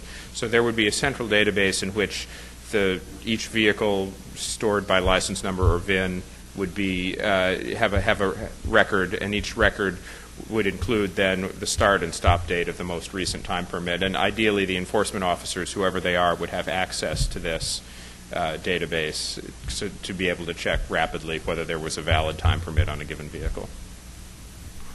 Okay. Thank you. Any other questions or comments? I'll have you continue. Thanks. So from the tax perspective, there are these 3 questions that I'm going to be responding to for each of the operational concepts. What are the options for the pilot for the time permit? There are basically 2. One is that we could use physical window stickers and have those be mounted in vehicles, such as the one that's illustrated there from the Republic of Slovenia. And another one is that everything is purely electronic registration and done by license plate, which is kind of what I described earlier. As you validate or activate your time permit, you'll type in your license plate number, and that would be stored in the database. And the enforcement method really depends on which of those 2 technical options is chosen. For true window stickers, there would have to be just visual inspection by the enforcement officers, whereas with the license plate option, there would be electronic checks. And this could be either manual electronic checks, and by that I mean an enforcement officer just typing a license plate number into his or her computer in the patrol car, or automated, which would be an automatic license plate recognition camera that you'd kind of drive down, and it would automatically grab the license plate number, send it back to the database, verify that it has a valid permit, and the enforcement officer would just get a blink, a red light or something, if there were a vehicle without a valid permit at a given time. Supervisor's got another question. Yeah. On the toll road agency, the Transportation Corridor Agency, we have that similar kind of approach now that we've gone through all electronic tolling. We're capturing those license plates and then getting hold of the violators. But it's expensive to catch some of these folks. And some of them actually take the license plates off the cars, so it makes it even more problematic. What's the expensive part? What's the expensive part? Well, we literally pay about $500,000 a year for CHP overtime to sit at the toll booth areas. And we have the red light, the cameras across the top. And so if they don't have a transponder, then they look for a license plate. If there's no license plate, they get pulled over. But it's a very manual process, and it's very expensive as well. So I'm not sure it's the most efficient approach, especially if we're going to have many, many more vehicles. This is just on the toll roads, and it's tough enough to catch those folks. But if you've got virtually every driver in the state of California under a new program like this, then it takes a lot of effort on the part of the law enforcement officers to work with us. But nonetheless, is it still the most cost-effective approach to enforcement for the toll authority? Well, it's one method. I mean, in other words, what if you didn't have any? You didn't spend $500,000 a year on enforcement. Would you be losing much more than $500,000 a year in absconders? Well, we're able to actually catch quite a few when they go through, if they've got license plates and they don't pay within the prescribed period of time. You know, we have a pretty good collection rate there. But we do rely on the CHP to help pull up the balance there. So it's a multi-pronged approach because there's no one approach that works, and so you've got to work on a couple of different options to collect all the data and catch all the violators. Just a quick look ahead, and it may not be part of this presentation, but as we're looking to the evaluation criteria of the pilot and whatnot, the privacy implications of some of this methodology, may play out over time. And if license plates become the primary enforcement mechanism, I suspect we're going to have a push for much more use of license plate readers from both moving vehicles, police and otherwise, as well as stationary devices. So it's just things to consider and think about. And just to finish up on the time permit, the last question is what are the challenges and drawbacks? And one of the drawbacks is it's not distance-based. This is unlimited usage for a given period of time, so it doesn't in any way constrain the usage of the roadway or charge more for additional usage.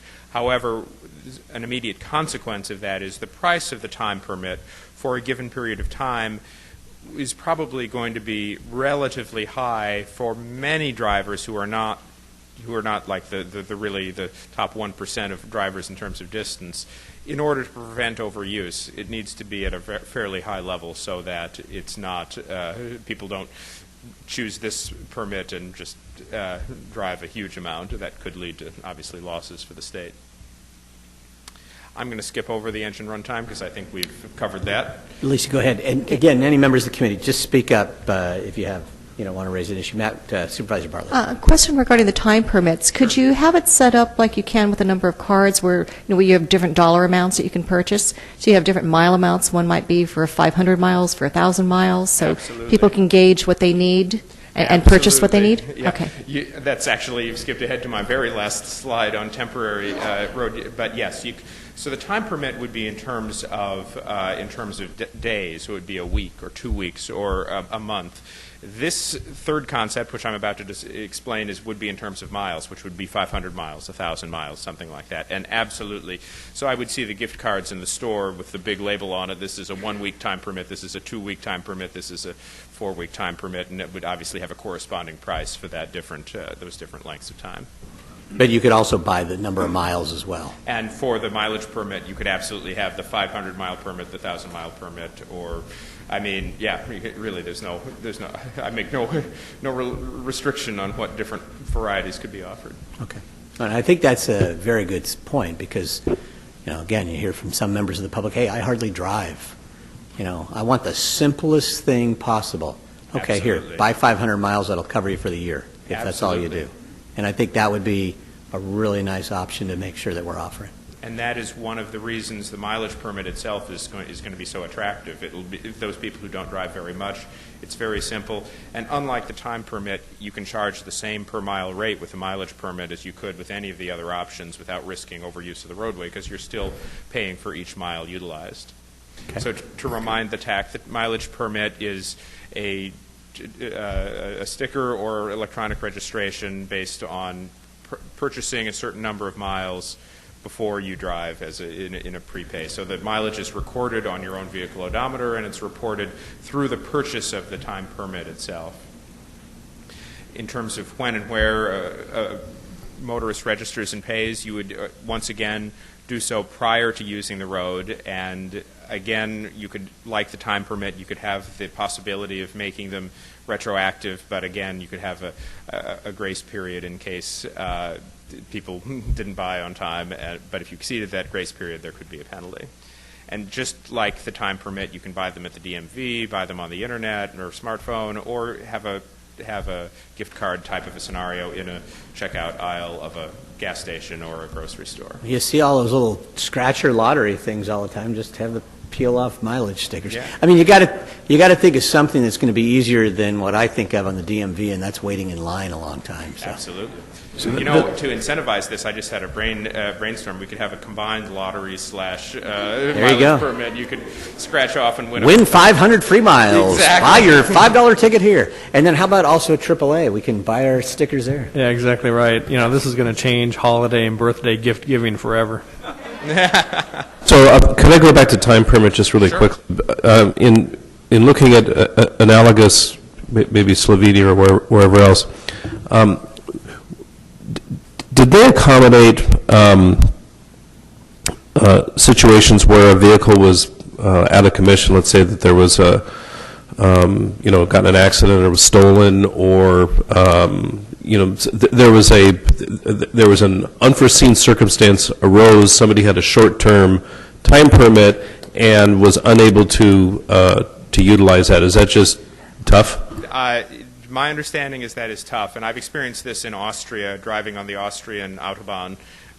You pay for that number of days at the beginning, and that's gone. If your vehicle is stolen, or that's your responsibility. So just to finish up here on the mileage permit, what is it like to drive? Again, it just drive like normal, but you'll need to be aware of the permit expiration date or permit expiration mileage, so that you always can confirm with your own odometer that you have not exceeded that. So there should be some method of reminding yourself of the expiration mileage. This could be an app on your phone, or it could just be the window sticker like you have for your oil change, that your mileage permit expires at whatever date and time. You could put it on the window. Maybe some of the dashboards would have a place to put it on the dashboard directly. Matt, Supervisor Lee, probably. Okay. Instead of having a time, I understand the time permit concept, but you're equating then a mile with dollars. Is that correct? Yes. Why not reverse it and have it in dollars so it wouldn't expire, but when you travel X miles, it uses up X dollars, and then when you use up the dollars, you need to replenish. We have something similar on the toll road where you can prepay with on your TCA account X dollars. So, for instance, on my account, I have $130 based on my mileage that I use on an annual basis. And every time I get down to $100, it replenishes automatically on my credit card with $130. So convert the miles to dollars that wouldn't expire. That might be one approach to consider. Absolutely. That way people wouldn't get caught with the time crunch where the time expires and they haven't used up their miles that were allotted. So the presentation to the public is entirely up to be decided, and that would be a great idea. Excellent. Keep going. So the three questions from the tax perspective on the mileage permit: what are the technical options? Just like for the time permit, there can be window stickers, or there can be electronic registration of the license plate. And in terms of enforcement, we have again the same options: visual checks with that sticker, or electronic checks based on the license plate. But there needs to be some verification that the odometer has not been exceeded based on the mileage reading. So there does need to be occasional reporting of the odometer value, whether it's by an enforcement officer checking the odometer or by the motorists themselves would need to be decided. In any event, there does need to be an initial start odometer reading for entering into the mileage permit program so that the state understands the basis from which the car is beginning. If there's a title transfer, there's a title transfer mileage, and that can be used as the basis.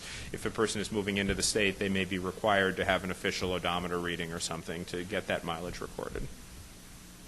Professor Wax. My presumption is that, and I'm not sure I understand this correctly, that a mileage program which is manual must be associated uniquely with one vehicle? That yes. I cannot have, if I own 2 or 3 vehicles, I have to have 2 or 3 separate mileage accounts because odometer readings are involved. I cannot enter into a contract in which I buy miles which I can use in a rental car or my old car or my new car manually. I probably could do that electronically. Yes, manually I can't see a solution for that. Electronically, I agree. You can associate an account with a certain number of vehicles and then kind of be continuously topping up that account. But in terms of the very simple manual solution, no, I don't see a real solution for combining vehicles. The final question from the tax perspective is, what are the challenges or drawbacks of the mileage permit? With this permit, as well as the others, the odometer fraud issue is present, and I will review the odometer fraud issue a little bit later in the presentation. Another potential issue is the legal requirement to notify motorists of the approaching expiration of the permit. I was made aware of this actually by Gary at Caltrans, that there are some state requirements on notifying motorists that their vehicle registration might be expiring in a certain amount of time. So this could easily be seen to legally, and I don't know the legal implications of this, but could apply to the mileage permit as well. So there needs to be some way of notifying motorists that their permit is about to expire. One way would be to have a simple automated check that they can type in their odometer on their phones or even via touch-tone phone and just get that feedback. Is my permit valid? How many more miles or dollars in either case do I have based on the amount that has been driven? On this, again, in this very manual way, the motorist would just have to enter their mileage driven. And finally, with the mileage permit, as with a couple of the other options, it is hard to give credits for mileage driven out of state and on private roads. Moving on to the first odometer charge concept, which is the post-pay version of the odometer charge. Once again, the mileage is recorded by the vehicle odometer, and it's reported either by the motorist, him or herself, or by an authorized representative of the state actually reading the odometer at the end of the year. When does the motorist register and pay? Again, registration needs to be prior to driving on the roadway network. And there should, like with the mileage permit, be an official start odometer reading, so it's clear to the state the basis from which the odometer charge is actually beginning. So what is the starting odometer value? And again, you pay at the end of the reporting period, whether that is a full year or 3 months or 1 month, is entirely can be decided at the time of program design. But there needs to be an end date with an official odometer reading, and the charge is based on that odometer reading. You can register and pay over the internet or with your smartphone app, or just over a phone with a customer service representative or an interactive voice system, or even on a postcard. If it's a self-reported odometer reading, you just have an official postcard that looks like a tax form, and you write your odometer reading in on that postcard. If there is an official odometer reading, where would that take place? It would either probably need to be at the DMV or by an authorized representative. An authorized representative could be a mechanic, somebody who would have just kind of sit in your vehicle, read off the odometer, and report it in some way electronically or by paper. there's a bit of a typo here. It says, what is it like to drive with a time permit? It should say, what is it like to drive with an odometer charge? And again, this is just the same as driving with any other, just like now, you wouldn't really be aware of it. From the tax perspective, the technical options really are whether the odometer reading is self-reported by the motorist or it is taken by an authorized representative, be it a DMV or employee or a mechanic or somebody else. In terms of enforcement, there really are two different paths, both of which could be used in conjunction or separately. Spot odometer checks by enforcement officers is one way, and whether this would take place in the context of a traffic stop or whether you would be given a note to appear at the DMV this year to have your odometer officially read or at a DMV within a certain time is another possibility for a spot check.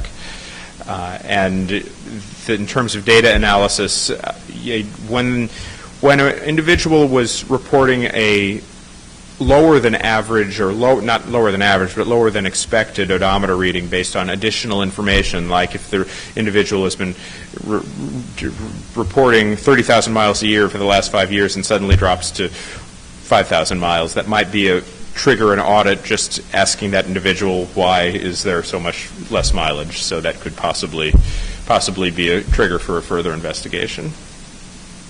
In terms of potential drawbacks, this certainly does, again, like the mileage permit, have the potential to be involved with odometer fraud. There could be cash flow challenges with a pure post-pay system, and that just means that you're moving from a gas tax that you're basically prepaying continuously throughout the year to a odometer charge in which, if it's based on a yearly schedule, you wouldn't get payment until the end of the year. That's probably a one-time scenario, but it could be problems. Year-end payment, if it really is valid for a full year, could lead to motorists disappearing over the course of the year, leaving the state and not necessarily, or moving to a different country and being beyond the reach of California law. So that's a risk with the post-pay method. And finally, like the mileage permit, it's hard to give credit for out-of-state road and private road travel. The fifth concept is the odometer charge once again, but modeled as a prepay method. The same as the odometer charge, it's recorded on the odometer and it's reported either by the motorist or by an authorized representative. It also needs to be registered before you drive, and there needs to be an official start odometer reading. But in this case, you prepay for an estimated number of miles, and that estimated number of miles should generally be done based on certain guidelines provided by the state. Like for the first year, you always need to prepay 12,000 miles, which is roughly the average distance driven by an average motorist. And in future years, you might have to prepay for the similar amount of the amount driven last year, or an average amount. So I won't hypothesize what those guidelines could be, but there would be rules for estimating. And finally, at the end of the year, there'd be reconciliation. You'd report the official odometer reading at the end of the year, and if you overpaid, you would have a credit towards your next year. If you underpaid, you'd have to pay more.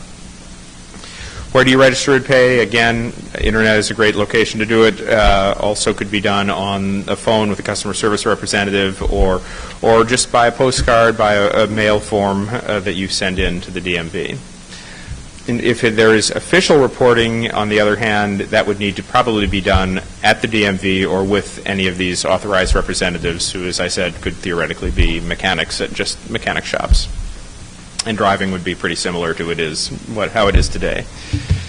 In terms of the technical options that the TAC can choose, again, the biggest choice that the TAC would have to make is whether the odometer reading is reported by the motorist or actually read by a representative. From a practical matter, I understand there's details involved, but from a practical matter, what's the difference between a prepaid odometer charge and a mileage ticket that we described earlier, especially from the consumer's perspective? If the mileage, if you can buy very large mileage blocks, we haven't talked about the size of the mileage block yet, but there's not a huge difference. I mean, in the mileage block, you're buying 10,000 miles or 15,000 miles. Here, you're saying, well, I think I'm going to drive 20,000 miles this year, so I can fill in what it is. And then... But from, at least I recall when I read this, this doesn't necessarily have to be an annual ticket either. This could be done on a monthly or a biweekly basis or a 6-monthly basis, depending on how you want to remove money from the consumer. Correct. We didn't presume this to be an annual payment. If it's a smaller amount, it is a very similar concept. I agree with you. Professor Wax. Describing odometer charge, you list, voluntary reporting or checking by a representative. A third possibility would be to do it remotely, to have it read electronically. My presumption is that's included in a later option, like vehicle telematics, and that when we talk of odometer charges, we're limiting it to manual reading.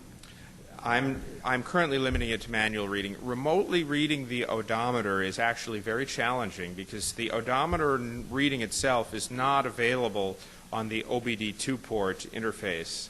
That makes it, it would be wonderful if it were, but it is not. So in the case of vehicles with telematics, they can report remotely. So that much is true. When you're in the vehicles that actually have full telematic systems, they can report odometer readings. But any vehicle without telematics, there's no real way to read it electronically remotely. A follow-up question on that. Even if the odometer data doesn't go to the OBD port, most of the plug-in devices that go into the OBD port can do their own mileage tracking? Those devices can compute the number of miles being traveled while they are plugged into that, and they use it using the vehicle speed signal, which is available over the OBD2 port. But any miles that are driven when those devices are not plugged in are lost. So the concept of using the electronic device, as long as it is plugged in, is covered in concepts 6 and 7. But you can't do a remote report without the device plugged in the whole time. So just to quickly summarize the drawbacks of the prepaid odometer charge, it has the potential for odometer fraud, possibly the potential for low prepayments depending on the degree of action, the different ranges that a driver could have to estimate the amount of miles. And finally, like the other options, it's hard to give credit for miles driven out of state or on private roads. But there is no potential cash flow issue, and there's no potential for people to abscond without having paid, as there was on the post-pay version of the odometer charge.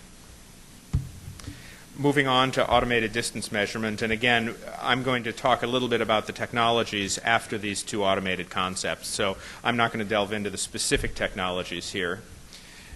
The automated devices, the automated measurement, its distance is measured by an in-vehicle device, and then it's reported to an account manager. You'd need to register with the account manager before you drove on the roadway network, and that account manager would provide periodic invoices, be they monthly, be they quarterly, or biannually, or whatever. In terms of where you'd register and pay, Internet is a great place to sign up, just like you sign up for insurance or any other service on the Internet. The account manager, though, might also have some retail offices to cater to people who were not sophisticated, didn't want to use the Internet, were just conveniently like to actually talk to a real person.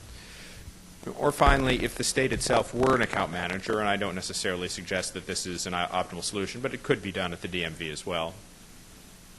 What it's like to drive, I think, again, driving with an automated distance measurement device is just the same as it is normally, and you might have an additional access to some value-added services through the device.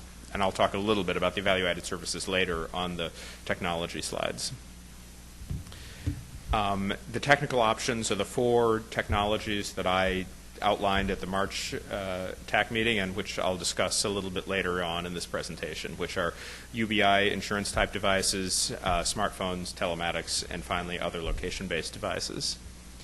Enforcement varies a bit by the technology choice. The UBI devices, you'd really basically be analyzing the data that they themselves report about when and how often they were disconnected from the vehicle, because they can be aware that they were disconnected when they are plugged in again. If a UBI device is left in the vehicle, there really isn't too much opportunity for fraud. For the smartphone, because the smartphone method as described here ultimately relies on the odometer as well, it also has the same enforcement concerns as were expressed before on the odometer-based methods. And in the terms of the telematics solution, if the app is written correctly, it's pretty difficult to defraud. If it's running on your vehicle, it will know if it is not running and report that immediately. So then something's wrong. Challenges and drawbacks.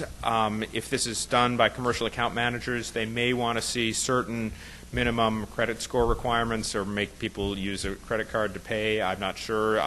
Maybe they'll be willing to accept all people. I just want to say there's a possibility that they may not be able to accept everybody into their programs.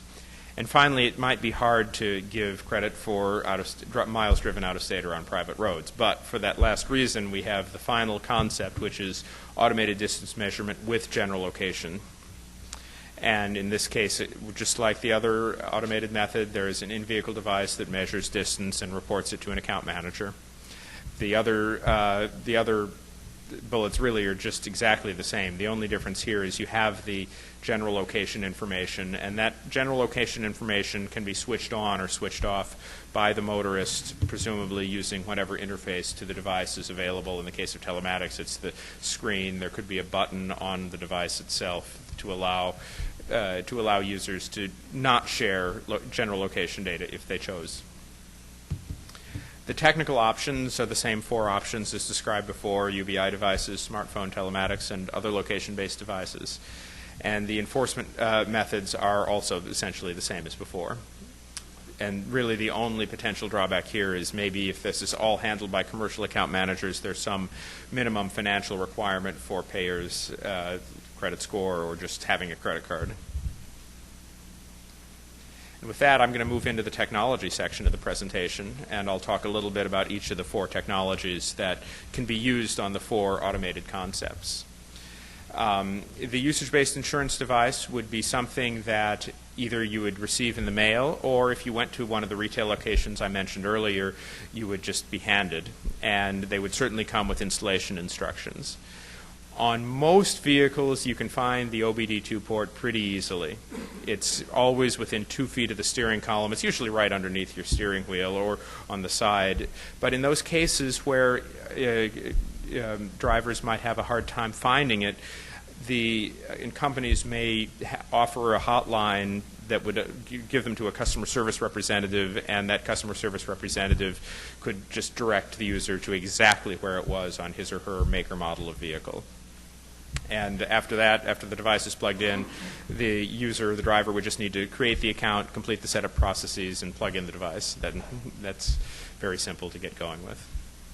In terms of unique requirements or features, the real concern or the real thought about the usage-based insurance devices is they do need to be reinstalled after a vehicle has been serviced, because when you take your car in to have the check engine light or checked or for other services, the auto mechanic may well read out the data on the test report, and to do that, the auto mechanic will need to remove the device. So the motorist just needs to be very aware that a device has been the device needs to be plugged in. Hopefully the mechanics will be aware of that and they'll plug it in themselves, but in any event, the account manager could send an automated notification to drivers that the device is not reported in for a certain period of time, and then they could be reminded that way, and if it's been a very long amount of time.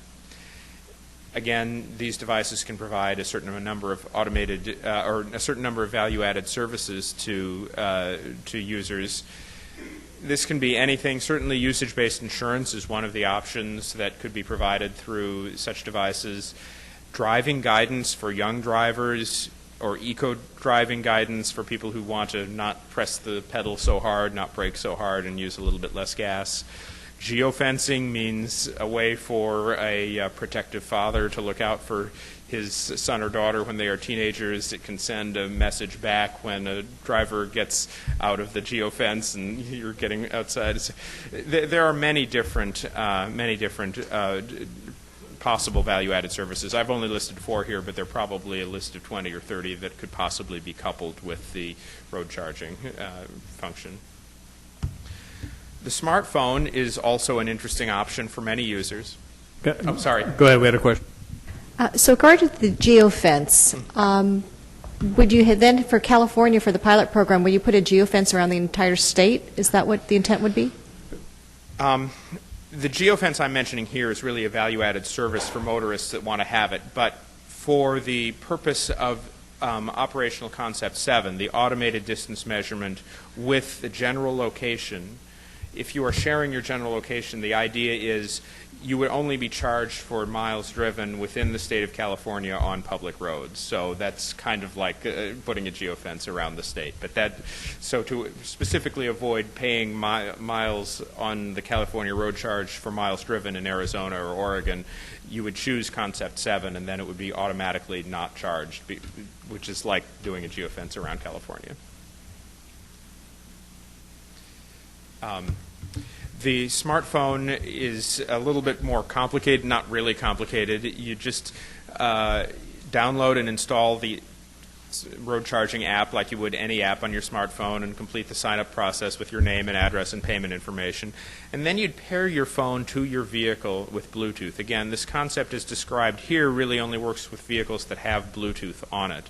So now the phone knows it's paired to your vehicle, and you take a picture of your odometer, and that can be used as the basis odometer reading from which your miles are charged with the smartphone. And it's certainly possible to pair one phone with multiple vehicles. So if you want to have your phone ready to work with you and your wife's car, that's fine. Similarly, 2 or more phones can be paired with one vehicle. So both you and your wife can, or you and your husband, I don't want to be gender specific here, can drive each other's vehicles and have it charged to your personal account associated with your phone, or merge it and have one family account. That all is very possible with simple back office programming.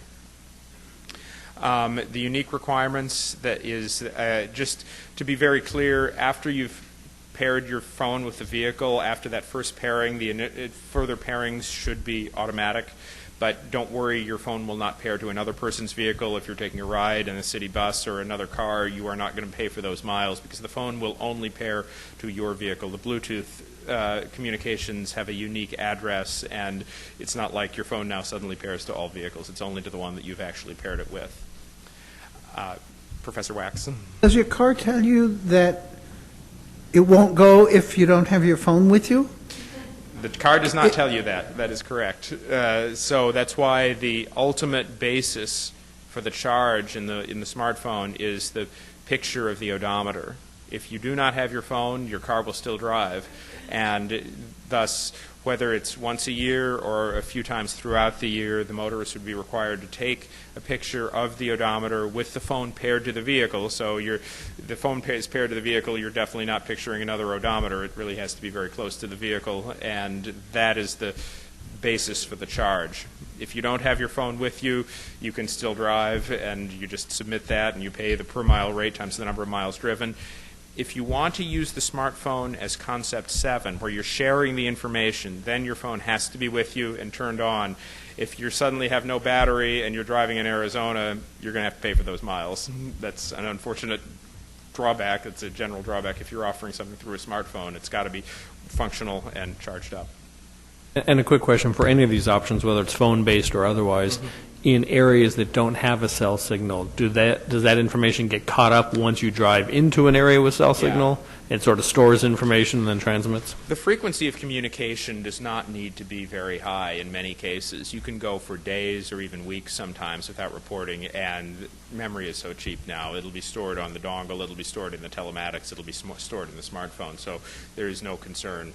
If you went for months and you were on top of a mountain, I suppose there are some extreme cases, but by and large, no, you don't have to have connectivity. In terms of telematics, it's very easy.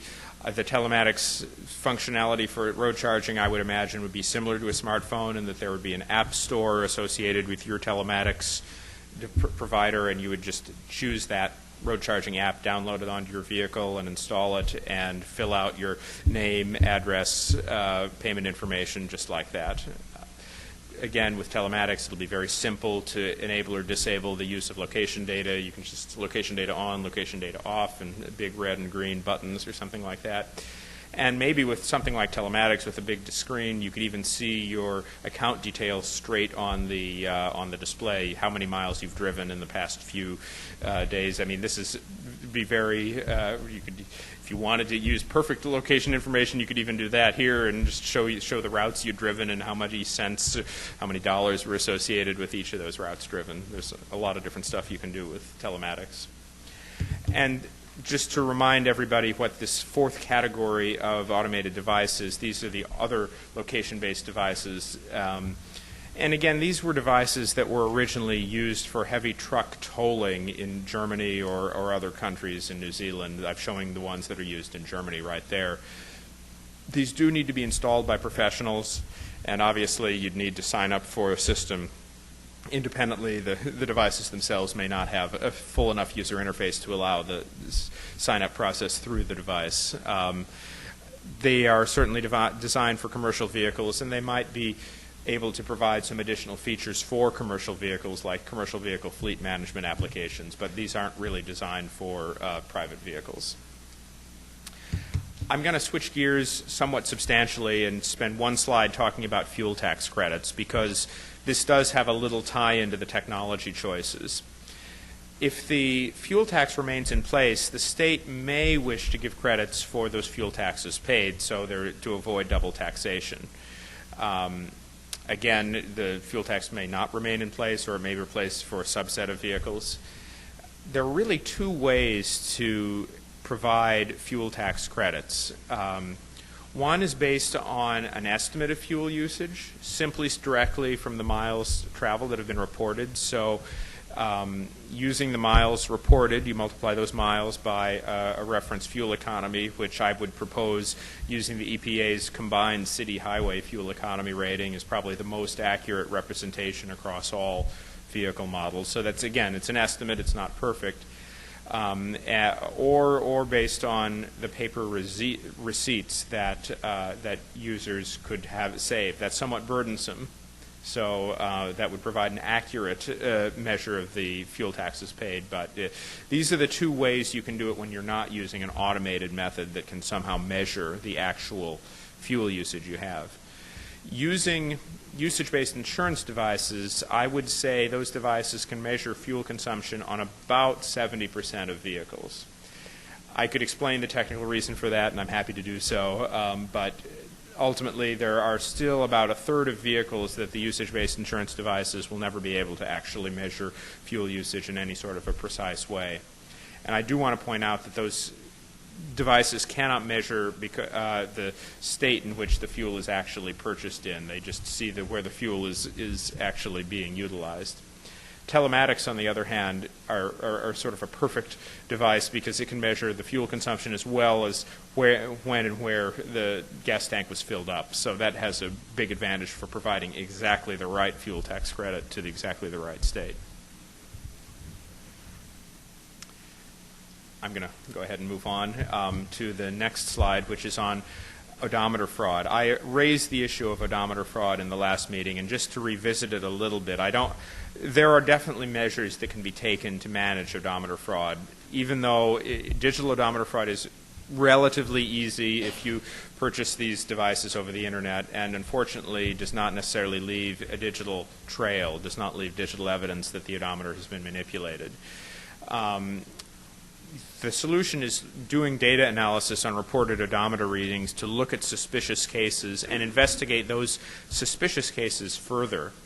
One way is to use the information that's available from different title verification services. Carfax is the most well-known, but there are like 10 different internet services where you type in a VIN and it gives you the last title change odometer readings and some other odometer readings that have been that it's been able to collect through its data sources.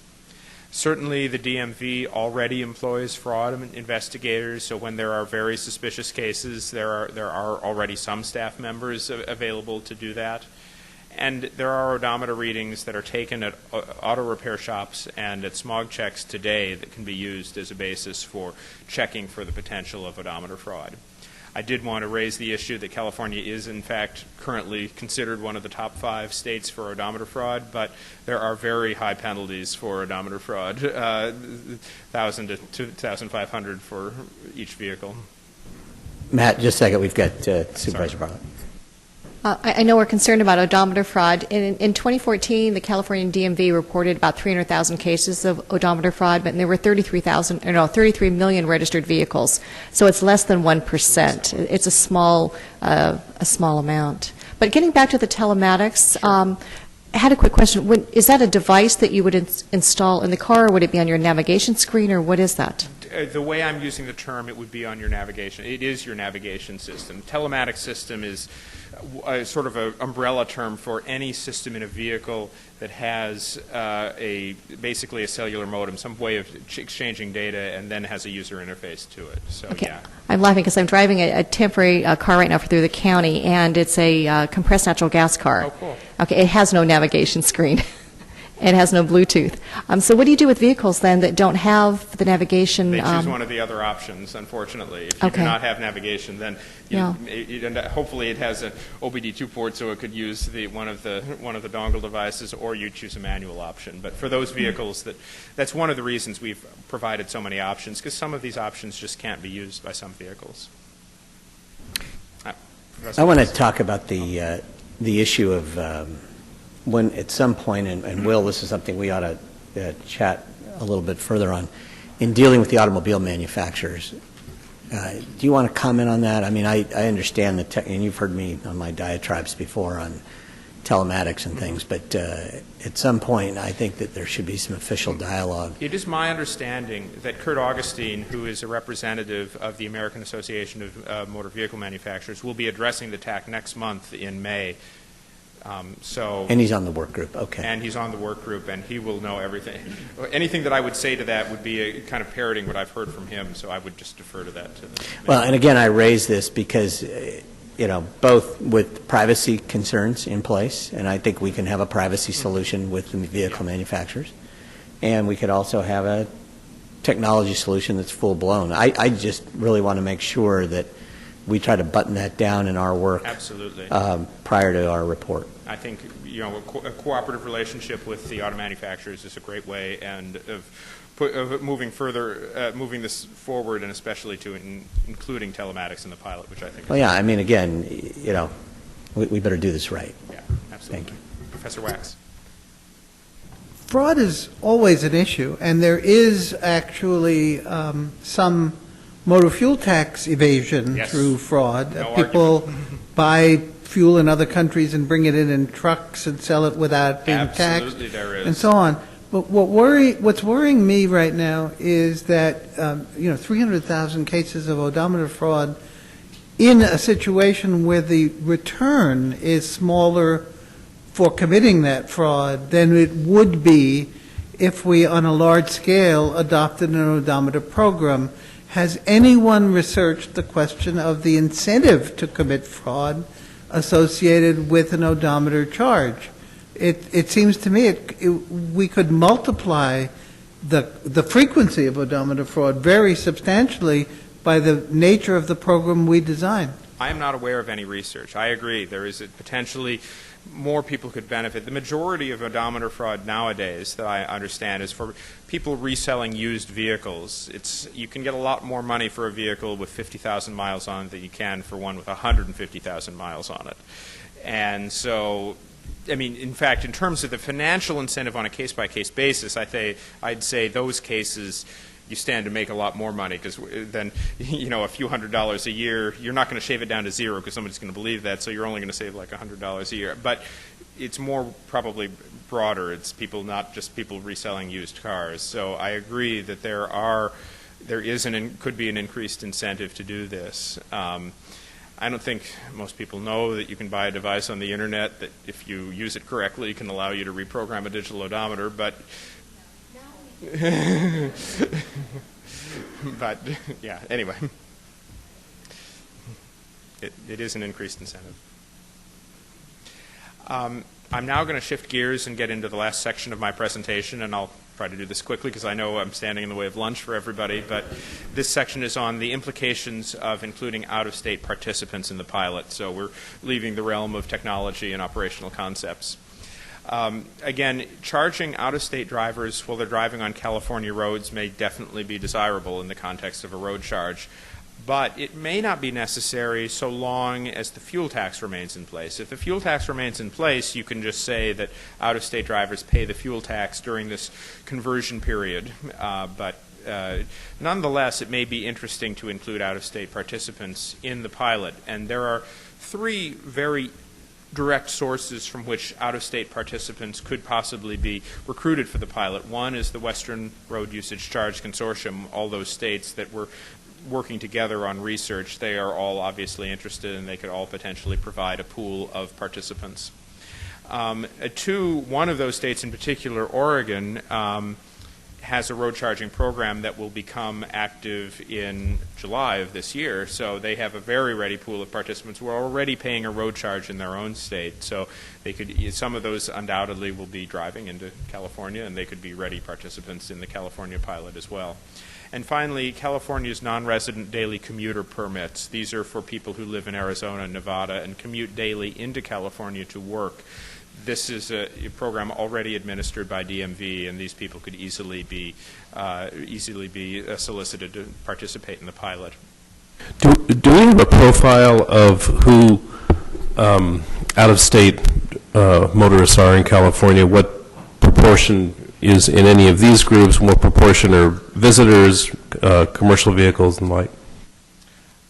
That might help us. That's a very good question. I'm not aware of that profile. It might be something that DMV has some data on, and I can certainly try to do some. Gary, does Caltrans have anything like that?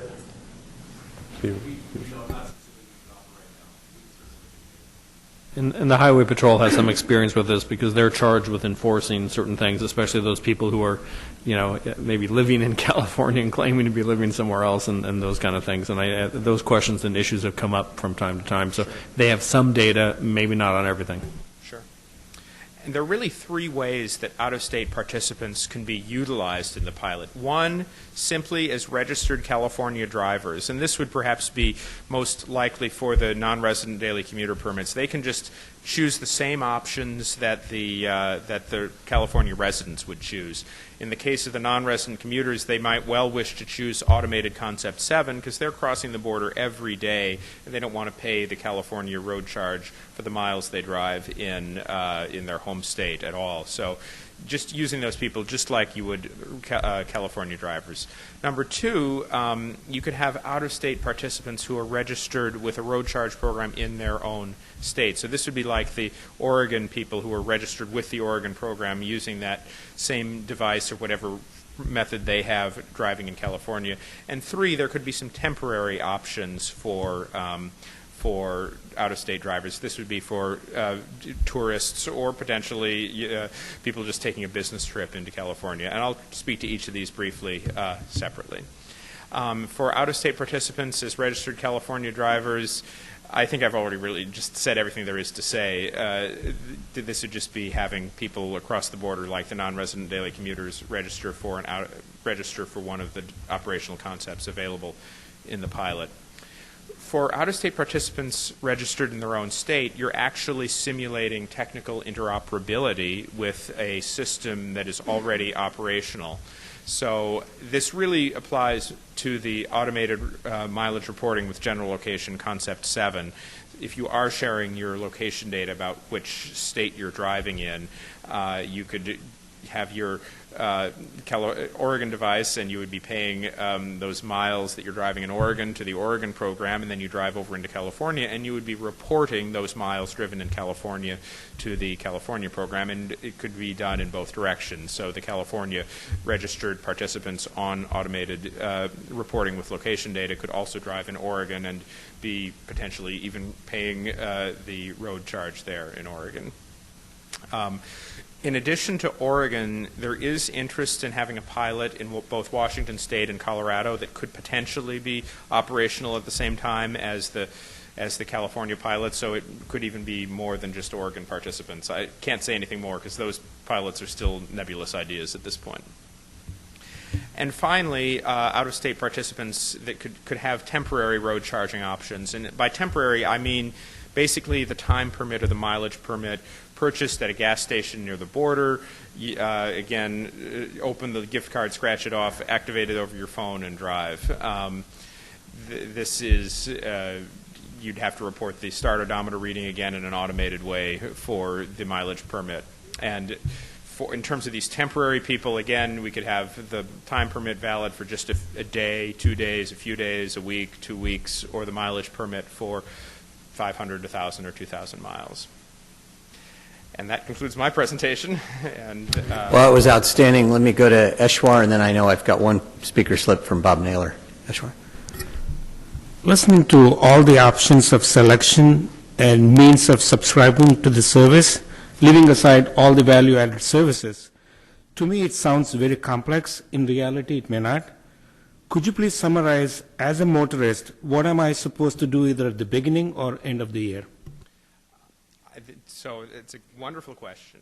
I think in this program, the motorist would receive, when he or she registered that vehicle in California, a single brochure, a very simple slick sheet, listing the options available. I don't envision that in a future system all of these options will be available. I believe that through the pilot and through legislative debate, some of these options will be eliminated. I'm not presuming which one. So I don't think it's going to be 7 concepts and 4 technologies. I think it may be 3 concepts and 2 technologies or something like that. And at the beginning, when you register your vehicle, you'll receive this sheet that describes you need to choose option 1, 2, or 3, and with option 3 there may be technologies 1 and 2, and it will have a list of how you can sign up for each one of those things. And maybe they're all prepay, or maybe there's a mix of prepay and postpay. I don't want to make a presumption in that, but this brochure would then describe to the motorist how to sign up for each one and the circumstances of signing up for each one. And some of them you might be prepaying, and some of them you might be not paying until the end of the year. And then there would be, in some of them you're going to be invoiced on a regular basis, like the automated concepts from a commercial account manager. So it will vary between the option that the motorist chooses, when you pay, and that's why I was trying to describe it individually for each of the options. Does that sort of answer your question, or would you like to ask a follow-up?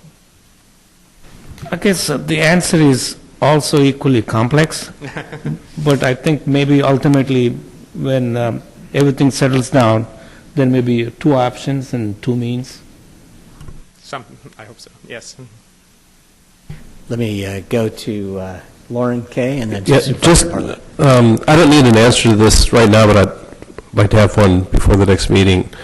And that is, I'd like to know what Oregon is doing in each of these dimensions, just by way of comparison. Oregon is only doing automated concepts, so they're basically offering Concept 6 and Concept 7, and they're doing so with something like commercial account managers, which they have chosen. So, users can choose to have a device with location information or without location information. Is this the full-blown program, or just the pilot? It is an advanced pilot. They have different names for it, but it's capped at 5,000 participants. It's a permanent program, but it's not replacing the gas tax for anybody but those 5,000 up to 5,000 participants. 6 and 7, is that what you said? Correct, yes.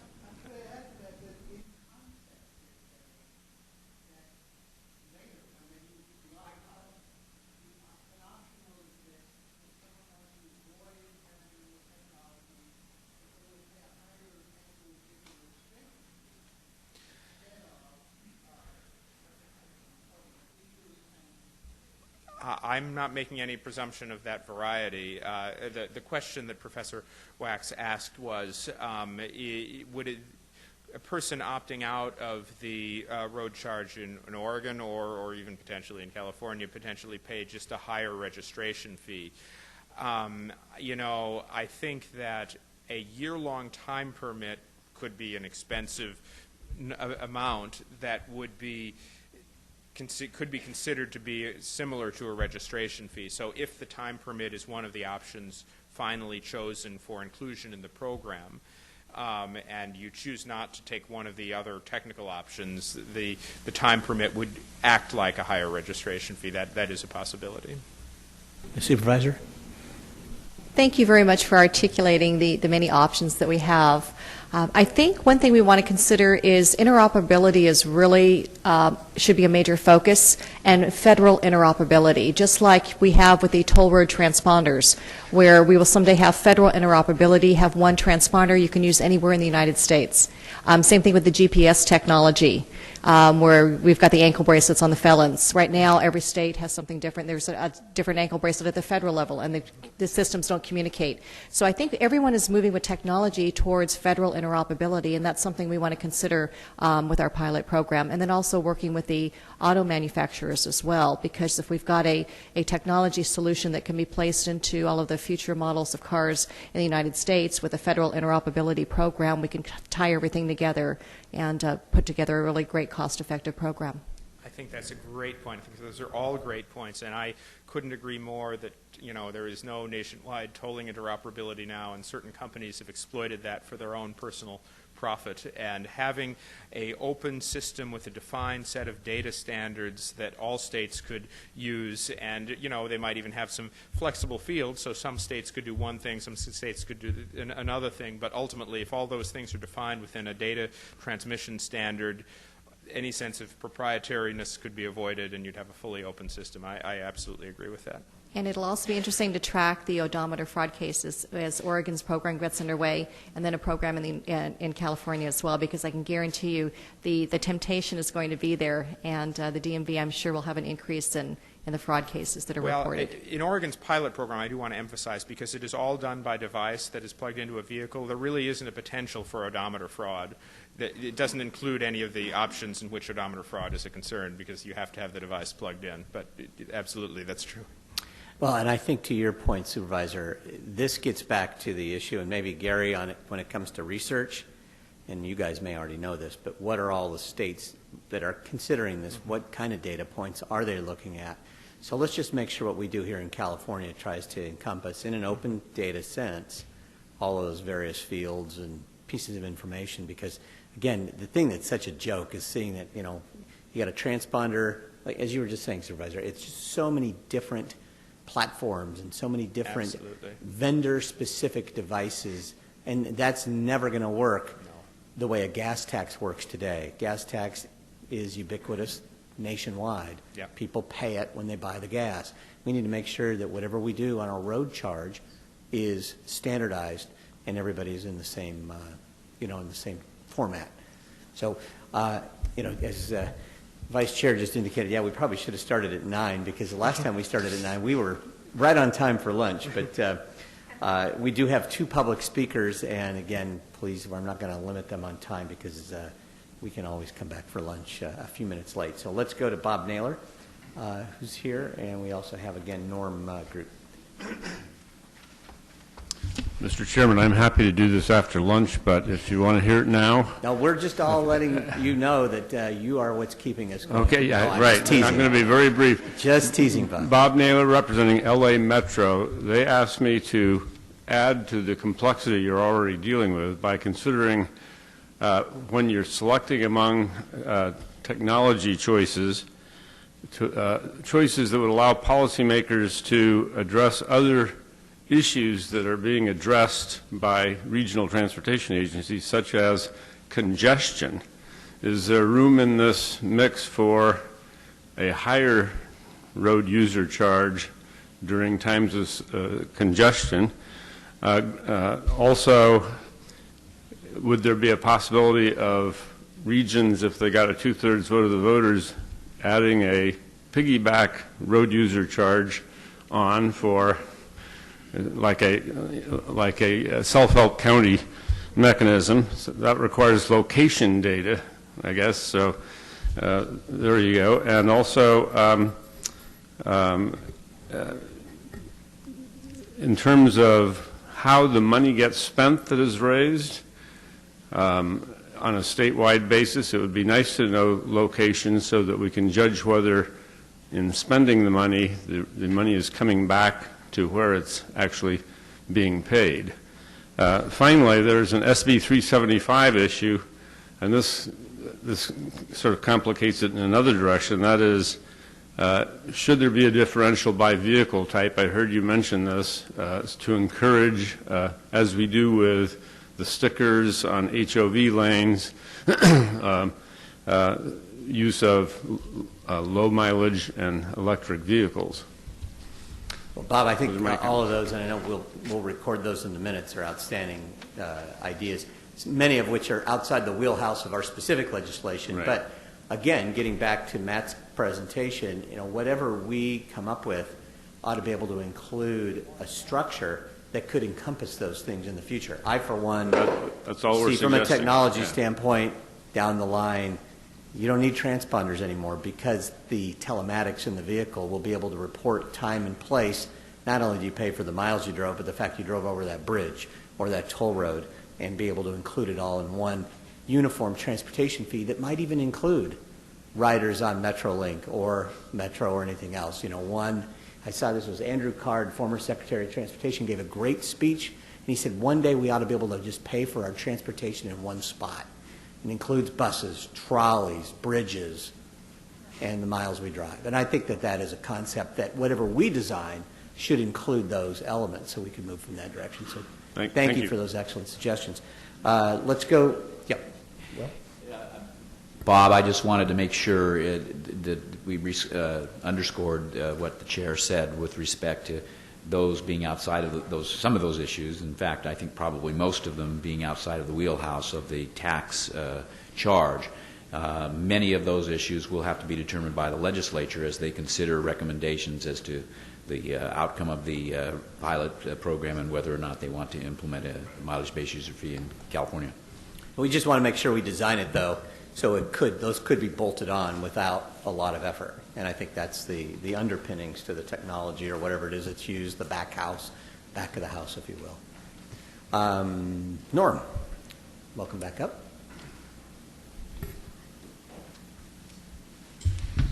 Thank you, and my stomach is rumbling just like everybody else's, so I'll be as quick as I can. Again, I'm Norm Groot. I'm the Executive Director for Monterey County Farm Bureau.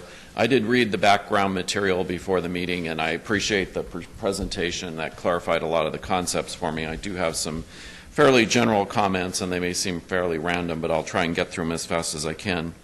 On the concepts, it sounds like we're treating this all as individual vehicles, and I would like to see if there isn't some consideration for a fleet management concept. I see this as becoming very burdensome for companies to individually manage on their own administratively if you have a number of stickers or devices, different time frames in which vehicles are running. It could be an extreme burden to the private sector, excuse me. Is this going to include all state vehicles from the agencies as well as federal agencies? I wonder whether or not we're going to include those in these types of programs. I think we all need to consider some longer time frames, particularly for the fleet situations. I strongly suggest that prepaying in dollars is much better than prepaying in miles. It makes more sense. I lived in Orange County for a long time and prepaid my toll road account. It was very fast. It was very easy. It was by credit card. It made no difference to me. It works that way. I would suggest we look at something like that. One of the big considerations for agriculture is going to be the private roads. There are a lot of farm roads. There are a lot of private ranch roads, particularly even here in Monterey County. And I'm sure those farmers and ranchers are not going to want to pay for use of their own roads. And so that then becomes a question of whether or not they're paying for something that does not derive a benefit. So I think that really needs to be carefully looked at. And I know that then calls into the question of the privacy issues and reporting by GPS. Those are things I think that really need to be worked out. Enforcement was mentioned a number of different times, and it was also mentioned that the bureaucracy for this is going to be fairly small. I don't see how that's going to be if you have a large different set of concepts that people are using and the complexity involved with that, as well as the enforcement that's required here. I think in involving third parties such as mechanics to be required to report odometer readings is going to be problematic in the long run. So I would hate to see that we're turning the private sector into the enforcement agency, so to speak. I was glad to hear the chairman's mention of the toll roads. That's also a concern. It would be nice if we could wrap this all into one fee that you're paid rather than having all these different jurisdictions that you have to manage as far as toll road payments are concerned. Out of state, I think, also needs to be considered here. Living in Southern California, I saw how many people drive from Los Angeles to Las Vegas every weekend. There are thousands of people who exit California every weekend, and I don't think they're going to want to pay for driving on Nevada roads, particularly when the Nevada roads are much better quality than the California side at this point. So I think that has to be considered. And also in terms of the commercial vehicles that are delivering products to California or taking products from California. Here in the produce industry, we export a lot of our produce that's produced here in the Salinas Valley to other parts of the country. And the truckers that are taking that produce from our valley are not based here in California. They're based in other areas and spend the majority of their time in other states. So it would be unfair for them to not have some sort of out-of-state management of those miles, particularly if they're required to pay those mileage fees here.